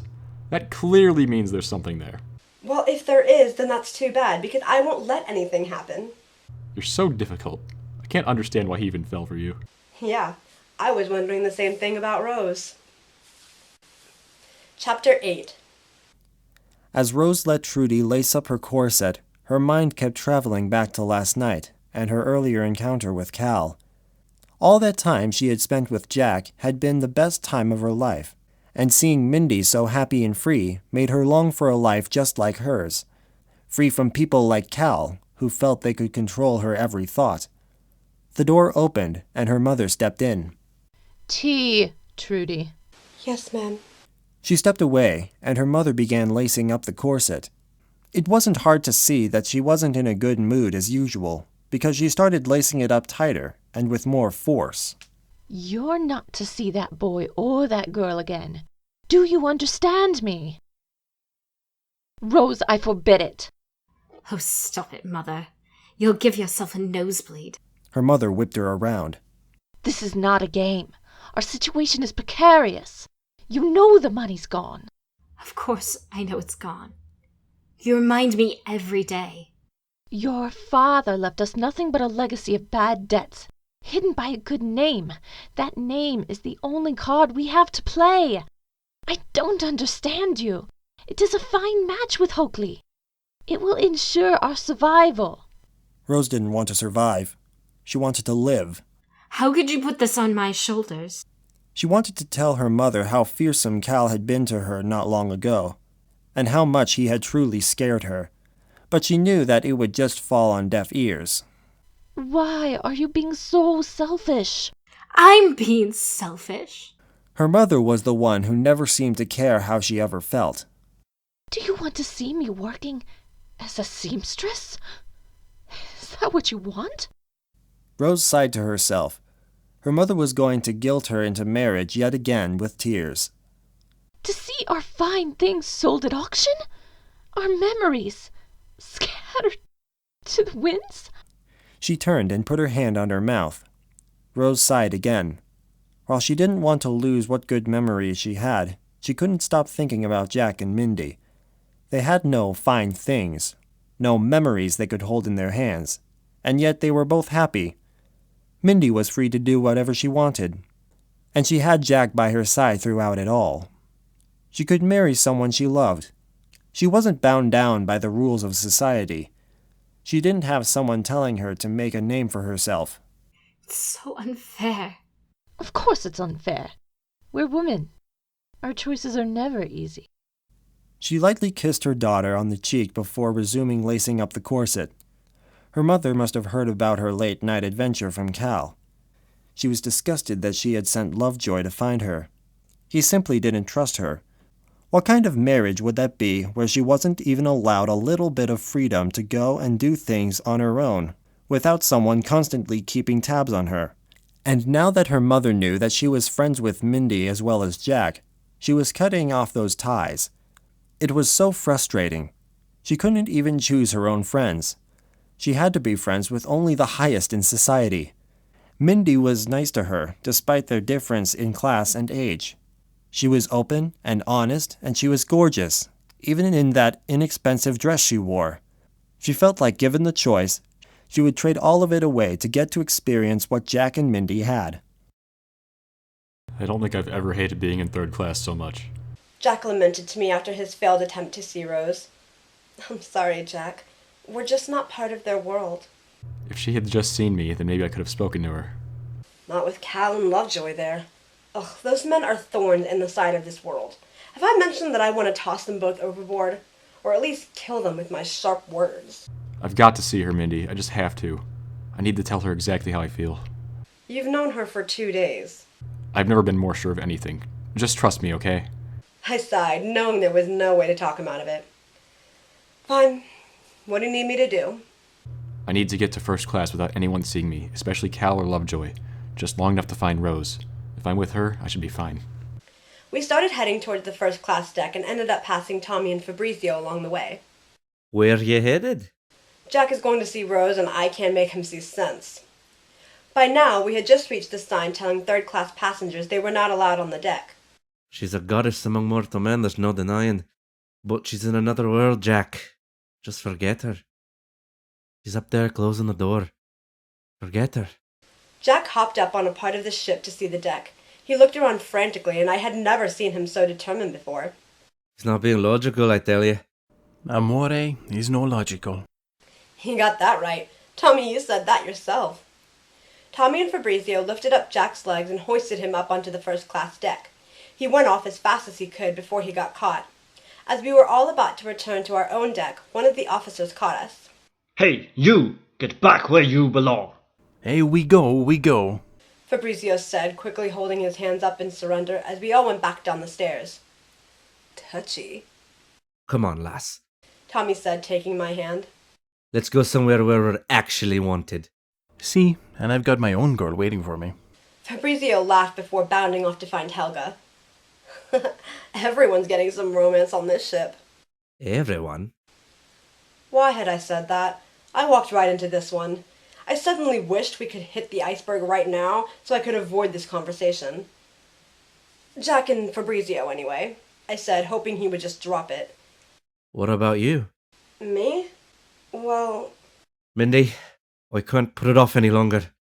When I first met you, I knew right then you were the girl for me. I love the way you talk and how you say words that I've never heard of. I love how you're so sure of yourself, that you don't let anyone stop you from doing what you want. Tommy... You're the most incredible girl I've ever met. Calling you a goddess doesn't even come close to describing how I see you. He leaned in close to me, and I knew right then that he was finally going to kiss me. But for so many reasons, I couldn't let him do it. I put my hands to his chest and gently pushed him away from me. I can't. I quickly walked away from him and back to my room where I stayed, wishing that I had never spoken to Tommy Ryan in the first place. Jack came into the room sometime after the confrontation with Tommy, looking like he had just lost the lottery, which in his case he basically had. How'd your talk with Rose go? About as good as yours.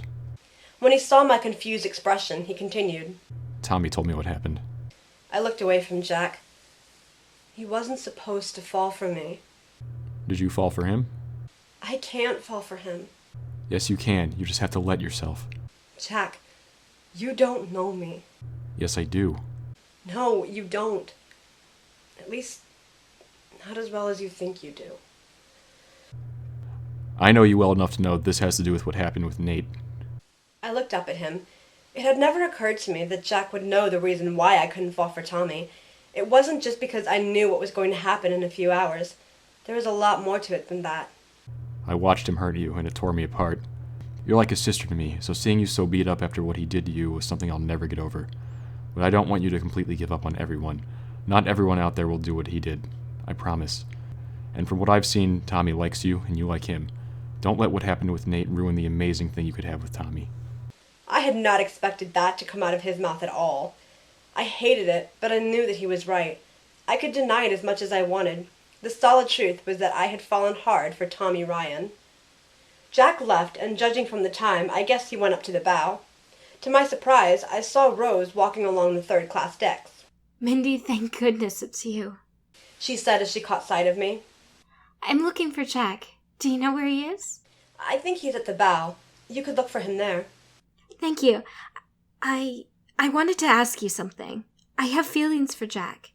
Feelings I didn't know I was capable of having. I know you're both really close, so I was wondering, is it okay with you, if we... Rose, trust me, there's nothing more between me and Jack. He's all yours. I can be happier that he's found someone like you. Rose smiled warmly and went to go find Jack. I smiled to myself, knowing that the ever-famous I'm flying scene was coming up. Maybe it wasn't as silly as I had initially thought. Meanwhile, I went looking for Tommy. The sky had turned to a gorgeous pink and orange, and it was so beautiful that it seemed to be mocking what I knew was to come. It didn't take long before I found him leaning against the railing, looking out at the ocean. Myndi, He said when he saw me. we thought after what happened, I wouldn't see you for the rest of the voyage. Listen, Tommy, there's something you need to know about me. He turned and gave me his full attention, slightly nodding to tell me to go on. I could see how concerned he was and curious to know what I was going to tell him. I picked my words out carefully, making sure to explain things in terms he would understand. I've only been in one relationship before. It started out great. He told me that he loved me, and I was so much in love with him. At least, I thought that's how it was. I went away to visit some family for a while, and I ended up coming back a couple days earlier than I had planned. And I found him being, quite intimate with another girl in my own house. I had never felt so betrayed, humiliated, worthless. It took me months to get over that. Ever since then, I have pushed away all thoughts of forming any kind of romantic involvement with another man, because I am terrified that something like that will happen to me again. And to be honest, I don't know if my heart could take it. I looked away from him in shame, a part of me wondering if he would still like me now that he knew what had happened in my last relationship. Another part of me hoped he wouldn't, because that would just make it easier when the ship started sinking. Yet another part of me worried that if he did go away, I would never truly heal from the combination of both wounds. Myndi, look at me. Tommy said, taking my chin in his hand and gently forcing me to look up at him. I saw nothing but compassion for me in his eyes, and it filled me with an emotion I couldn't quite place. Oh, I'm so sorry you had to go through such a thing. You're far too perfect for something like that to happen. But just because it happened once, doesn't mean it'll happen again. I promise you I'll never hurt you like that. Told you I'll always catch you when you fall. That means emotionally too. He hurt you, and that means I'm going to help you up again so you can start healing. I promise. They say the eyes are windows to the soul, and as I looked into his eyes, I knew that he was telling the complete truth. Nate had destroyed me, but Tommy was there to pick up the pieces. I felt things for him that I had never felt for Nate, even though I had been sure that I had loved him. You know, it's crazy, but I believe you. Even though every fiber of my being screamed for me not to, I went closer to him and we kissed. I kissed him passionately, feeling more for him than I'd ever felt for Nate. His arms wound around my waist, pulling me towards him as my own arms encircled his neck to pull him towards me. I had broken rule number 1 more than I ever imagined I would, but I couldn't find it within me to care. Chapter 9. I was on top of the world. After my kiss with Tommy, I don't think I had ever been happier before. I was so happy I wasn't even thinking about what was going to happen in a matter of hours. Tommy ran through the third-class hallways with me on his back and wearing his brown bowler hat as we laughed together. We crashed into a couple people, but we never stopped to apologize. That was probably rude, but things were about to go south for us fast. I figured I owed myself some happiness for now, after constantly denying it from myself this whole time. We ended up back in the general room, and Tommy set me down. There were hardly any people, since mostly everyone was asleep by now. Care for a dance, lass? But there's no music. Oh, come on now. Such a talented dancer yourself surely doesn't need music. He put his hand around my waist and took my hand in his. He led me in a slow ballroom dance around the room, something I had never done formally. My experience in ballroom dancing went as far as dancing on my dad's feet when I was little. Suddenly, the piano started playing a soft melody that went perfectly with our dance. I looked over to find a young man sitting at the piano, smiling at us. I looked back at Tommy and saw an affection for me in his eyes that I had never seen in Nate's. That's how I knew what he felt for me was genuine. Soon, a couple more instruments joined the piano as we continued to dance. It was a far cry from our last dance, but I loved it all the same. Another song started up, and more couples began dancing along with us. But as Tommy and I locked eyes, I didn't even notice them. After several dances, I took his hand and led him outside of the general room. Once there, I leaned against the wall as I interlocked my fingers with his. Then we shared several warm kisses as people passed by with either small laughs or grumbles of annoyance. "Why don't we go somewhere a little more private?" I whispered in his ear. He smiled at me, and we went inside a small closet where the stewards kept some of the few supplies for third class. It was small, but it wasn't horribly cramped. Tommy wrapped his arms around me and began kissing me again. I kissed him back with more passion than I expected to come from me, considering how much I believed it was impossible to fall for someone so fast. We began kissing with more and more fervor. He lifted me up and then placed me on one of the shelves as my legs wrapped around his waist. His lips traveled down to my neck and shoulders as my hands ran through his curly blonde hair. The sleeves of my dress came off my shoulders. His hands were tightly pressing into my body, as if trying to memorize all of my curves and how exactly I felt. The bowler hat lay forgotten on the floor of the closet. To be honest, had the moment continued, I can't say for sure what would have happened. A part of me knew that I wanted to save this kind of intimacy until I was married, but the other part of me knew that with the events about to transpire, it was now or never. Regardless, nothing more happened between us, because at that moment the ship began shuddering and we were forced to pull apart. It was the beginning of the nightmare that no one was going to forget. What was that? He opened the closet door and we stepped out. Luckily, everyone was so distracted by what had happened with the ship that no one noticed a boy and a girl coming out of a supply closet looking rather disheveled. I knew what they would all start thinking. I mean, it's what I would have thought. My heart dropped as I realized that water was beginning to build up on the floor. This was it. We'd hit the iceberg and the sinking had begun. "Come on!" Tommy said, firmly taking my hand. We ran back to his cabin and he grabbed his coat and his bag. Then he hurried back out the door and began running up the hall. The frigid water was coming up fast, and I knew we had to get out of third class if we wanted a chance to live. Up ahead, I saw Fabrizio and the other people we were bunking with step out of our room. "Come on, let's get out of here! Come on, hurry up!" Fabrizio and I grabbed what few possessions we had, and then the three of us started trying to find a way out. The water was quickly trickling into the hallways and covering the floor. It was already up to my ankles. Ahead of us, several rats were scurrying away from the oncoming water. They had no more chance of survival than any of us did. "If this is the direction the rats are running, that's good enough for me," Tommy remarked, throwing on his sweater as we walked. Several stewards came down and began handing out life vests as we all continued to run down the cramped hallway. Unfortunately, there was only one left for us. Tommy quickly grabbed it from the steward. "Here, lass." Tommy said, handing it to me. "No, you take it." "No, you need it more than I do." "Tommy, please, take the life vest. I'll be fine." Not wanting to waste time arguing, Tommy relented and put the life vest on. Normally, I would have taken it, but I wasn't meant to be here anyway, and I didn't want to take the vest from someone who actually did use it in the movie. I just hoped that I could get on a lifeboat with Tommy. Our chances were slim, but it was possible if we tried. Tommy kept a tight hold of my hand as we all ran to the stairwell that was crowded with people because the stewards had closed the gate, forbidding third-class members from going up to the main deck where all the lifeboats were.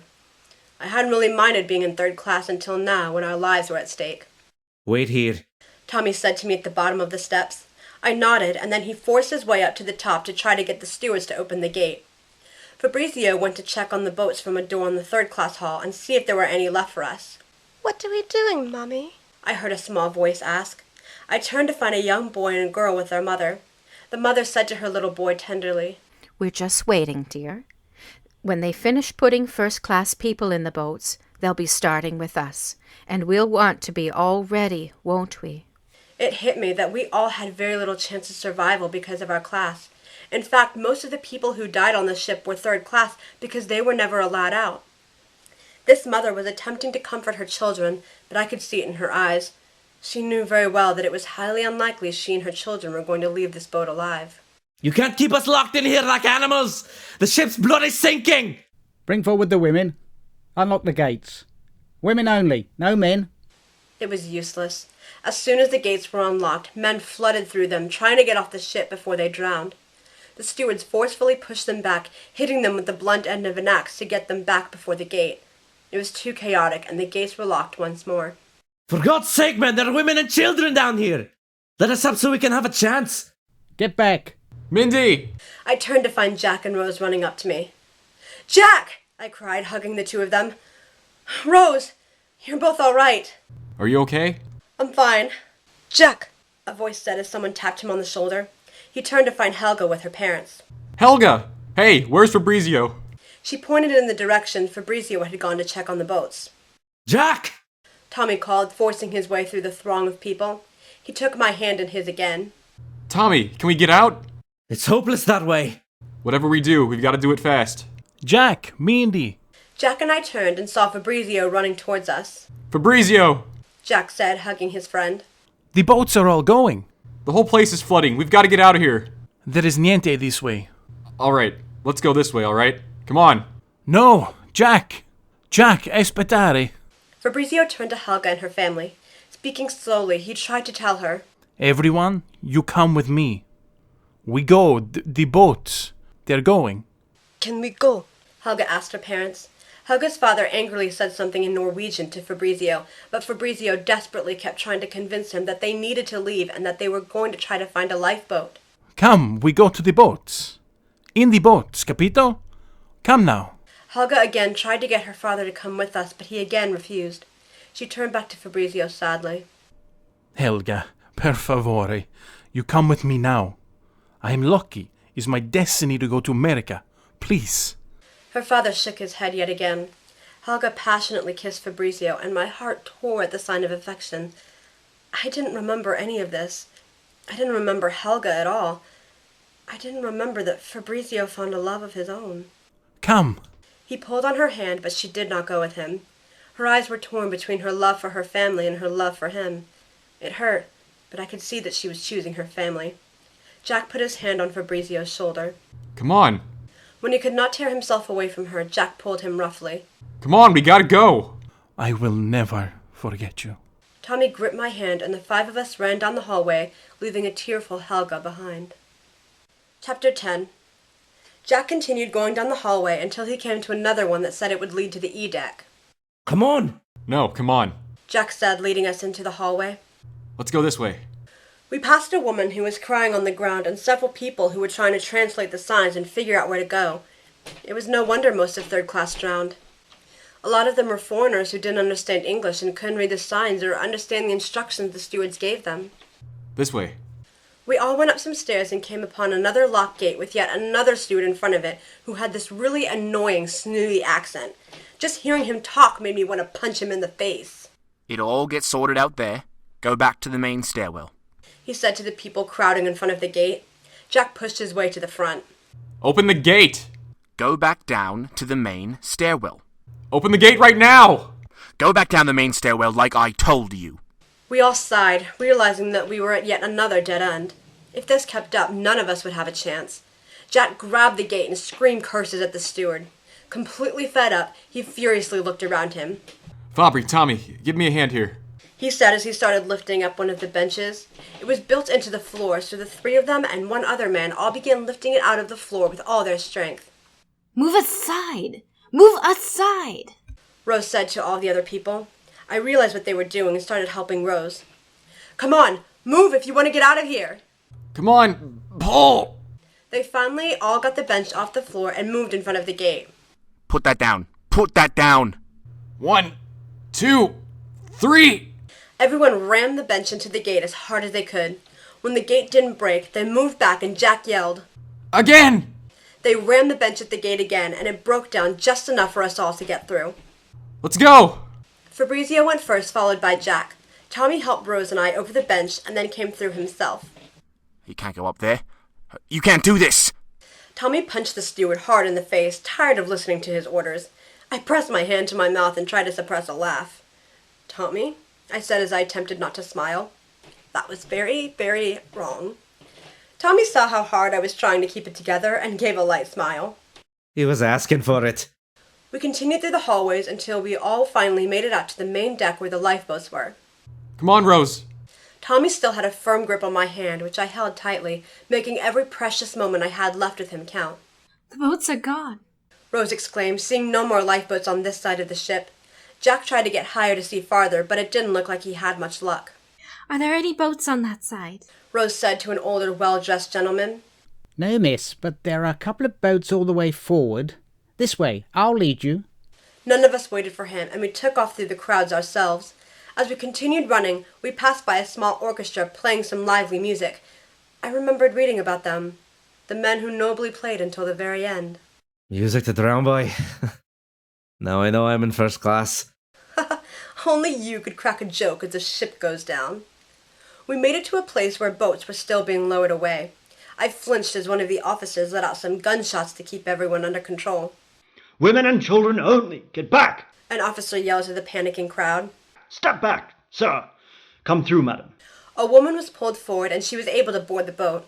As I looked around me, men and women were kissing each other before they were ripped apart, since men still weren't allowed on the boats. I knew that the couples were most likely never going to be reunited. One of the officers took a little girl from her father. Give her to me. He placed the girl into the boat with what looked like her mother and sister. Daddy! Don't you worry. Her father tried to reassure the two crying children. It's goodbye for a little while. Only for a little while. There'll be another boat for the daddies. This boat's for the mummies and the children. You hold mummy's hand and be a good little girl. My heart clenched as the family was torn away from their husband and father. As much as the father tried to console them, the trembling of his voice betrayed his words, and he knew that he wasn't going to make it. You'd better check the other side. Jack said to me, Tommy, and Fabrizio. Go! Tommy gripped my hand, and the three of us ran to the other side of the ship to see if we could board a boat. We forced ourselves to the front of the crowd where the officers were quickly trying to get another lifeboat down from the ship and get it up and loaded. I looked at Tommy with desperation, and even though I knew it was stupid, I decided to break rule number 2. I can't get off the ship without you. Myndi, you have to. No!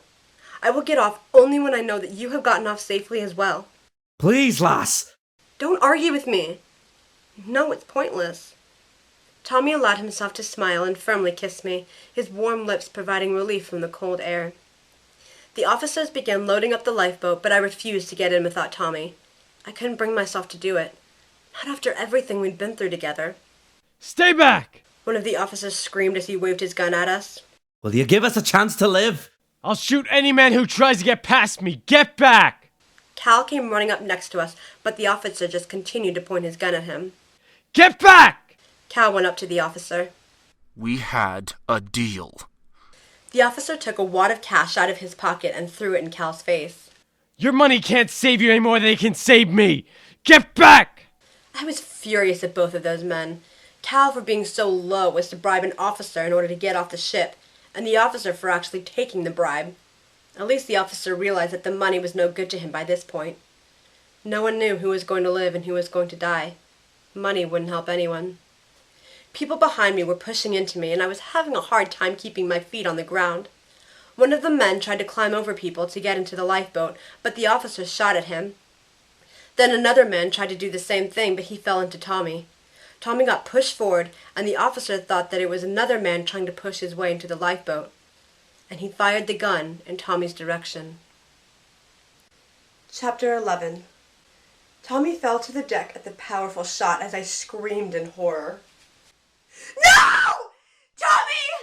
Tommy, no! I held him in my arms and looked up at the officer who had shot him.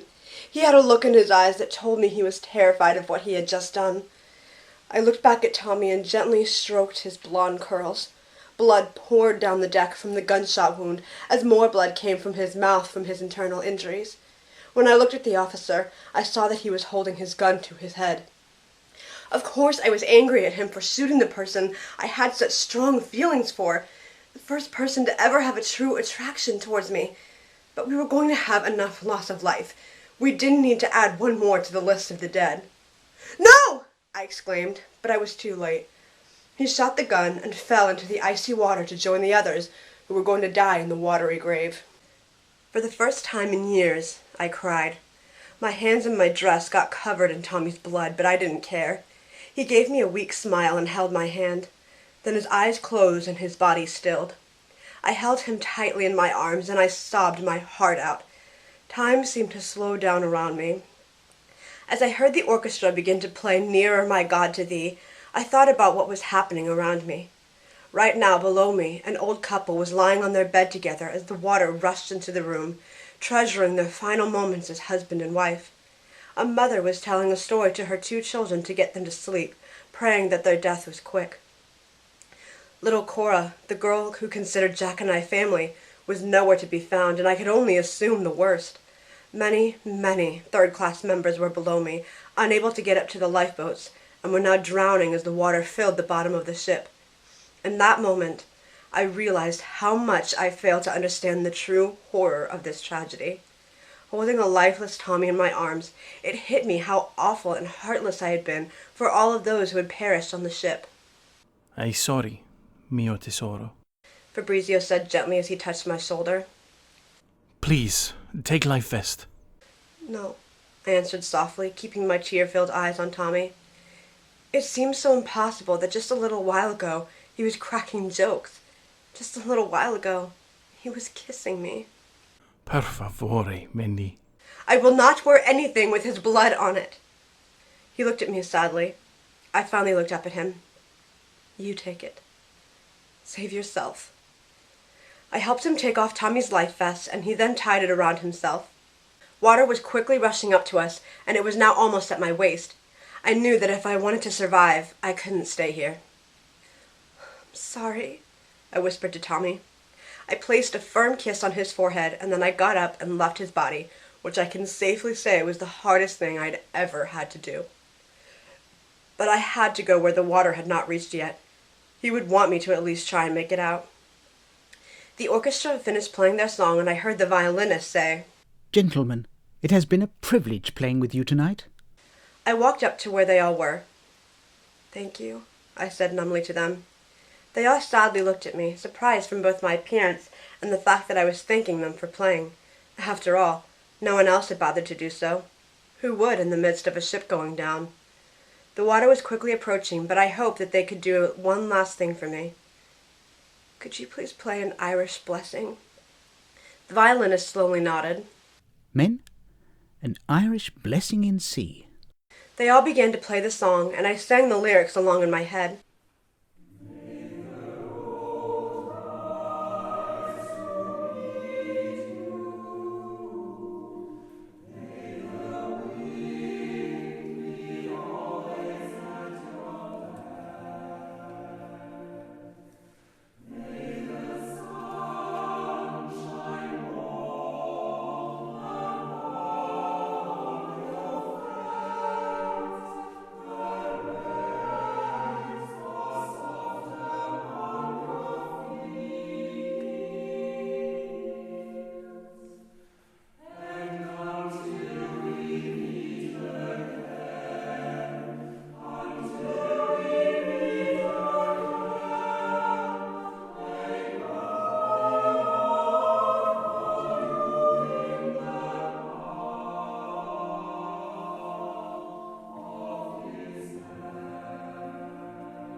couldn't give Tommy a proper burial, but I thought that the song that I used to hear my mom sing to me when I was little was a perfect way to send him off.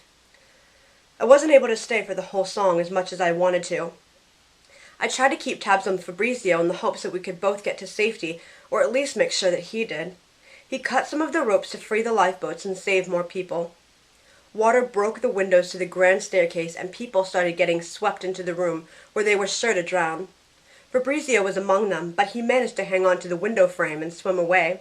He then tried to swim to one of the lifeboats to save himself, like I had told him to. A horrible groaning sound alerted me to one of the smokestacks. The cables holding it up snapped off, and with the amount of force they came off and snapped into the water, it had to have decapitated at least one person. The smokestack started falling towards the water. It was hard to see, but I knew Fabrizio was in the water right where it was falling. Fabrizio! He turned just in time to see the smokestack fall right on him. I flinched in horror as yet another one of my close friends was killed. More tears found their way to my cheeks at the loss of my friend. However, I had barely any time to mourn. Knowing that Jack and Rose would be at the very back of the ship, I fought through the throng of people, my grief causing me to push people quite forcefully out of my way. People around me were either jumping or falling off the side of the ship into the frigid water below. I was only wearing my dress because I had never been able to get any other kind of covering, so I was freezing cold. But I didn't even notice because I was so upset about losing Tommy and Fabrizio. I could feel the ship rising up, and I was starting to lose my ground. After a lot of pushing and shoving, I could finally see Jack and Rose clinging onto the railing. Jack! Rose! Myndi, come on, grab my hand! Jack and Rose extended their hands that weren't grasping the railing and pulled me up to them. What happened? Jack asked, noticing the fact that the lower half of my body was soaking wet, I was covered in blood, and I was crying my eyes out. Tommy and Fabrizio. They're both dead. Jack closed his eyes for a second, taking in the fact that his two friends had joined the other poor souls who were not making it off Titanic. I saw that Helga and her father were next to us, and from the look on her face, I could tell that she understood what I had said. Maybe not exactly, but she grasped the main idea. As the ship lifted higher and higher, people began sliding down the deck into the water where they were pulled under from the suction. One man climbed over the railing and fell into the water below, where he surely died from hitting the water at such a great height. Another man also fell, but hit the propeller on his way down, probably breaking his legs before he hit the water. I didn't get it, I said tearfully as I hung onto the railing for dear life. Didn't get what? All of this. I didn't get it. I just didn't understand. How could I have been so heartless? I knew that he didn't have the slightest idea what I was talking about, but I was too upset to care. The tragedy that was Titanic was so much worse than I had realized. Why didn't I see that? Why had I been so blind? Jack held on to Rose as the ship continued to rise up out of the water. Suddenly, all of the lights on the ship went out, and we were enveloped in darkness, with the only source of light being the moon up above us. I heard a loud cracking sound, and I realized that the ship was splitting in half. Once enough of the ship had split, the back half plunged back into the water with a teeth-jarring crash, killing everyone in the water below us. With the two halves of the ship still attached, the back half once again began to lift out of the water. We have to move. Knowing what he wanted Rose and I to do, I mustered up as much strength as I could to pull myself on the other side of the railing. Come on, give me your hand! Give me your hand! Rose took his hand and started pulling herself over. I've got you. I won't let go. Come on, I've got you. I helped Jack pull Rose up on the railing with us as the ship went straight up in the air. What's happening, Jack? I don't know. I don't know. By now, the ship was just bobbing like a cork as people slid down the deck. The ones who had been hanging onto the railing were now losing their grip and falling to their deaths, taking several other people with them. I looked over at Helga, who was trying her hardest to hang onto the railing. I was too far away to help her, and she lost her grip. I looked away as she fell the long way down. Rose looked at me with terror in her eyes. Tears were still flowing down my cheeks from losing Tommy and Fabrizio. Neither of us said anything. The ship began to sink down into the water again. This is it! Hold on! I watched in horror as the frigid water got closer and closer to us. The ship is going to suck us down. Take a deep breath when I say. Kick for the surface and keep kicking. Do not let go of my hand. Myndi, you do the same. Keep kicking. We're going to make it. Trust me. I trust you. I do too! Ready? Ready? Now! I took the biggest breath I possibly could, filling my lungs up with as much air as they would hold, and was sucked beneath the water. Chapter 12. It's impossible to describe how I felt when I went under. The water was freezing cold and felt like pins and needles stabbing deep into my flesh all at once. My entire body went numb on contact, but I knew that I had to force myself to move if I wanted to live. I could feel myself getting pulled down deeper into the water. Terrified, I kicked for the surface with all my might, my lungs quickly running out of air. Finally, I felt the cold air on my face and took some very deep breaths to refill my emptied lungs. The combination of the cold water and air made my throat hurt a lot. Jack! Rose! I frantically spun around, searching for the only people I had left. Jack! Rose! As I looked around me at all of the screaming people, I knew there were hundreds of us in the icy water, frantically trying to find some way to stay afloat before we all froze to death. I would have cried some more, but no tears would come to my frozen face. Myndi! I turned and saw Jack swimming to me. He hugged me for a second, and I treasured the body heat, however little it was. Come on, let's find Rose. We swam around for a little bit, my body all the while attempting to forbid me from making any sort of movement the longer I stayed in the water. I felt as if my blood was slowly freezing over. Rose! The two of us swam over to where a man was plunging Rose underwater to try and stay above the water himself. Get off her! Get off her! Jack punched the man 3 times to get him to let go of Rose. Swim, Rose! I need you to swim. Keep swimming. The 3 of us swam away from all of the panicking people in the water. It's so cold. Swim, Rose. We continued swimming as best we could until Jack found a floating door with no occupants. Come on, here. Keep swimming, come on. Rose hefted herself up onto the door. Myndi, get on. I tried to get on the door with Rose, but just like I knew what happened, the door overturned. There's only enough room for one. Rose, get on. No, please, Myndi. You get on. Rose, I'm not getting on that door, so either you do or none of us do. Rose relented and climbed up on the door, gasping for breath. As we took heaving breaths, small clouds came from our mouths. Stay on it, Rose. Jack swam around to the front of the door to face Rose while I stayed on the side of her. A man started swimming towards us. Jack spun around at the sound of the light splashes. It's just enough for this lady. You'll push it under. Let me try at least, or I'll die soon. You'll die quicker if you come any closer. If there was room for another, don't you think I would put the other lady on it? The man looked over at my shivering form and nodded. Yes, I see. Good luck to you then. God bless. Jack turned back around to face Rose, taking her hands in his. Keep moving, Rose. Keep moving. He said as he rubbed her arms to give her some kind of warmth. You too, Myndi. I tried to move my legs to get some kind of circulation going, but it was no use. I was far too cold to do anything. You'll be all right now. You'll be all right. An officer next to us started blowing his whistle. Return the boats!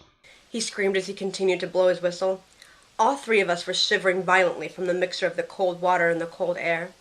The boats are coming back for us, you two. Hold on just a bit longer. They heads are away for the suction, but now they'll be coming back. He was wrong. Only one would come back, and they would be far too late. All around us, everyone was screaming for someone to help them. It was complete and utter chaos. Each second passed by agonizingly slow as we waited for something to happen. The screams and cries around us were growing softer as more and more people succumbed to the cold water. My legs were frozen, and I could no longer feel any part of my body. I had never been so cold in all my life. I couldn't even think about anything any longer. It was like my brain just refused to work, as if it had iced over along with everything else. Frost was beginning to form in all of our hair and on our clothes, like I needed another reminder of how cold it was. It's getting quiet. It's just going to take them a couple of minutes to get the boats organized. Jack said, his voice shaking violently. He had been in the water for far too long. We both had. I don't know about you, but I intend to write a strongly worded letter to White Star Line about all this. I lightly forced a smile. I was friends with guys who made jokes when looking at the face of death. I love you, Jack. Jack's breathing was getting increasingly shallow. Don't you do that. Don't you say your goodbyes. Not yet. Do you understand me? There was silence for a while with just the sound of our shallow breathing until Rose said, I'm so cold. Listen, Rose, you're going to get out of here. You're going to go on and you're going to make lots of babies. You're going to watch them grow. You're going to die an old lady warm in her bed. Not here. Not this night. Not like this. Do you understand me? I can't feel my body. Winning that ticket, Rose, was the best thing that ever happened to me. It brought me to you, and I'm thankful for that, Rose. I'm thankful. He brought his other arm up and gripped her hands. You must do me this honor. You promised me that you'll survive, that you won't give up, no matter what happens, no matter how hopeless. Promise me now, Rose, and never let go of that promise. I promise. Never let go. I'll never let go, Jack. I'll never let go. Jack smiled and kissed her hand. Then he looked over at me. I took note of how blue his face had gotten. Did I look like that too? Myndi, I couldn't be happier when you couldn't pay me in Santa Monica. I'm so glad that I got to be there when you fell in love again. My bottom lip quivered from the cold as I tried to look at him. I'm so thankful that I got to be your best friend, I said, my voice sounding worse than I expected it to. It was taking almost all of my strength to even speak. I loved every second of it. Myndi, I'm honored to be your friend. Same here. I'm so happy that I got to meet you. You're even better, and I knew that had to sound strange to her, but we were all so out of it that it didn't matter. As I continued to shiver, I kept thinking about all the people who would be on the Carpathia, looking for their loved ones, many of them unsuccessful. I could almost hear their weeping as they realized that they would never again see the ones they had left on Titanic. My shivering began to cease. I felt so tired and weak. My head rested on the door, too exhausted to hold it up anymore. By now, I didn't feel cold, just really, really tired. I closed my eyes, and I could hear my heartbeat in my ears. I listened as it got slower and slower, and finally, I broke rule number 3. Chapter 13. My eyes popped open, and I gasped as I started shivering violently. It took a good several minutes for my shaking to stop. I looked around me and saw that I was in my bed in my apartment, wrapped in several blankets, one of them being an electric blanket that was turned on as high as it could go. When I had calmed down and my shivering stopped, my thoughts traveled back to everything I had been through in the last 4 days. I buried my face in my pillow and I began sobbing. When I had finally stopped crying, I got out from the blankets and went out to the living room. Myndi. My roommate Sarah said, noticing me from the couch. She got up and came over to me. I'm so glad to see you're okay. What exactly happened? Kyle and I came back and we found you unconscious on the floor in front of the TV. You know he's a nurse, so he looked you over and determined that you just passed out, but you hadn't injured yourself, so he carried you to your bed. You started shivering at one point, so I put some blankets on you. That's it? Yeah. Are you okay? You look like death. Yeah. I made myself some food, but I was silent for the remainder of the day. I hopped into the shower, letting the warm water douse my body. I had forgotten how good hot water felt. I stepped out and wrapped a towel around myself. Then I immediately broke down onto the floor in sobs. I felt guilty that I got to take a hot shower while everyone I loved froze in the icy Atlantic waters. I was furious with myself for being so blasé about a horrendous incident that had taken so many lives in a torturous way. When I went to sleep that night, I had a dream that was very similar to Rose's dream at the end of the movie. I was walking through Titanic's halls. Everything was broken and covered with algae.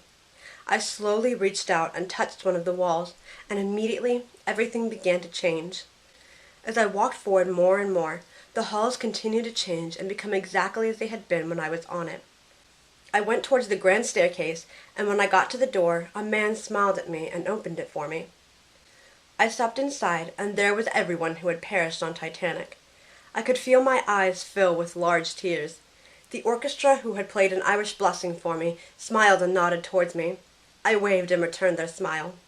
Aunt Myndi! Cora, darling, I said to the girl in her father's arms. I gently took her hands, and she smiled at me.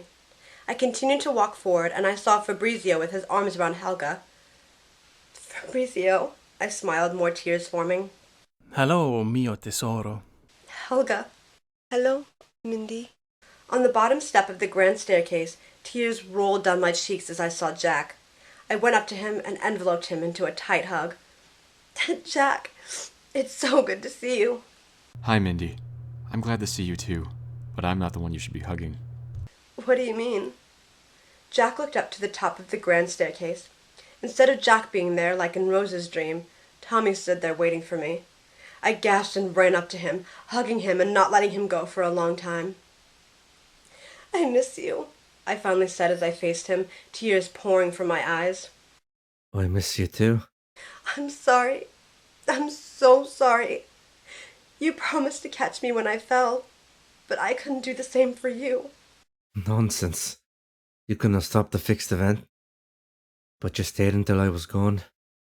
And you sent me off the best way you could. You caught me. I know it. Please don't leave me again. I have to, lass. Then take me with you. Tommy smiled sadly. You know I can't do that. I'm not even real. You're real to me. You're as real to me now as when we were together on the ship. I know. But you were never meant to be with me. There's someone out there for you. Someone totally real. Who love you just as much as I do. Who helped you open your heart again, lass. I've done my job. Now you need to let me go.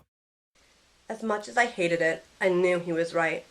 Because of Tommy, I knew that it was possible for me to find someone else to love. He helped me get over my experience with Nate, and that was what I really needed. I love you, Myndi. I looked up at him. I love you too, I said through my sobs. I kissed him long and hard, remembering each and every second of the wonderful feeling of his lips on mine. I woke up in bed with tears spilling from my eyes as fast as they had been in my dream. I turned over and continued to cry as I thought back to everything that had happened with Tommy and how much I loved him, despite the fact that I'd only known him for about 4 days. He was right. I needed to get over him. It would take some time, but it was possible for me to do. He believed in me, so I needed to believe in myself. Myndi, Sarah said to me as I passed her on the way to the kitchen. I'm really worried about you. You've been acting really depressed lately, and I haven't seen you this upset since Nate. Did something happen? I couldn't tell her the whole story because she would think I was crazy for falling in love with a fictional character. I fell in love, and I got hurt again. You did? Who was it? Do I need to have a talk with him? No, it's not like that. He died. Oh, that's awful. How? He was shot. I didn't hear about any of this happening. No, you wouldn't. I really liked him, and he really liked me. We only knew each other for 4 days. 4 days? I thought you were always talking about how it was impossible to fall in love so fast. I was wrong. Sarah looked at me sadly, realizing how much I had changed, and that I had lost another person whom my heart belonged to. Tears began rolling down my cheeks as I began thinking of Tommy. I find myself wishing that I had never met him in the first place, so I wouldn't be hurting so much. And I hate myself for thinking that, because the days I spent with him were the best days of my life. He helped me get over my experience with Nate, and he showed me how to love again. And I just miss him so much. Sarah came up to me and hugged me tightly. It's not fair. It's just not fair. I sobbed in her embrace, remembering how much I loved Tommy and how much I wished that I was with him once more. Some time later, I traveled to Halifax in Nova Scotia, Canada, and I visited the Fairview Cemetery, where many of the Titanic victims were buried. As I walked along the many, many markers that represented someone who had perished that night, all the memories of my time aboard Titanic came back to me, and I felt tears pour down my face yet again. Many of the markers only had a number and the date the Titanic sank, because the body had never been able to be identified. What really hit me was the marker of the unknown child, where the body of a 19-month-old baby had been buried. I realized that this was only a fraction of the people who had been killed by the waters that night. These markers only represented the bodies that had been recovered. Tommy and Jack, had they been real, wouldn't have been buried here. Excuse me. I turned and saw a young man next to me. He looked embarrassed when he realized that I was crying. I'm sorry, I didn't mean to disturb you. It's fine. Did you know anyone here? I looked out at all the markers. In a way, I knew everyone. Yet at the same time, I know no one. I shook my head. I'm sorry, that probably sounds crazy. That doesn't sound as crazy as you might think. Did you know anyone? My great uncle was buried here. He was only 20 at the time. Just like Jack. I heard all about him from my grandmother, who was able to survive the sinking. Come here every year of the anniversary of the Titanic sinking to bring him flowers. There was silence between us for a while.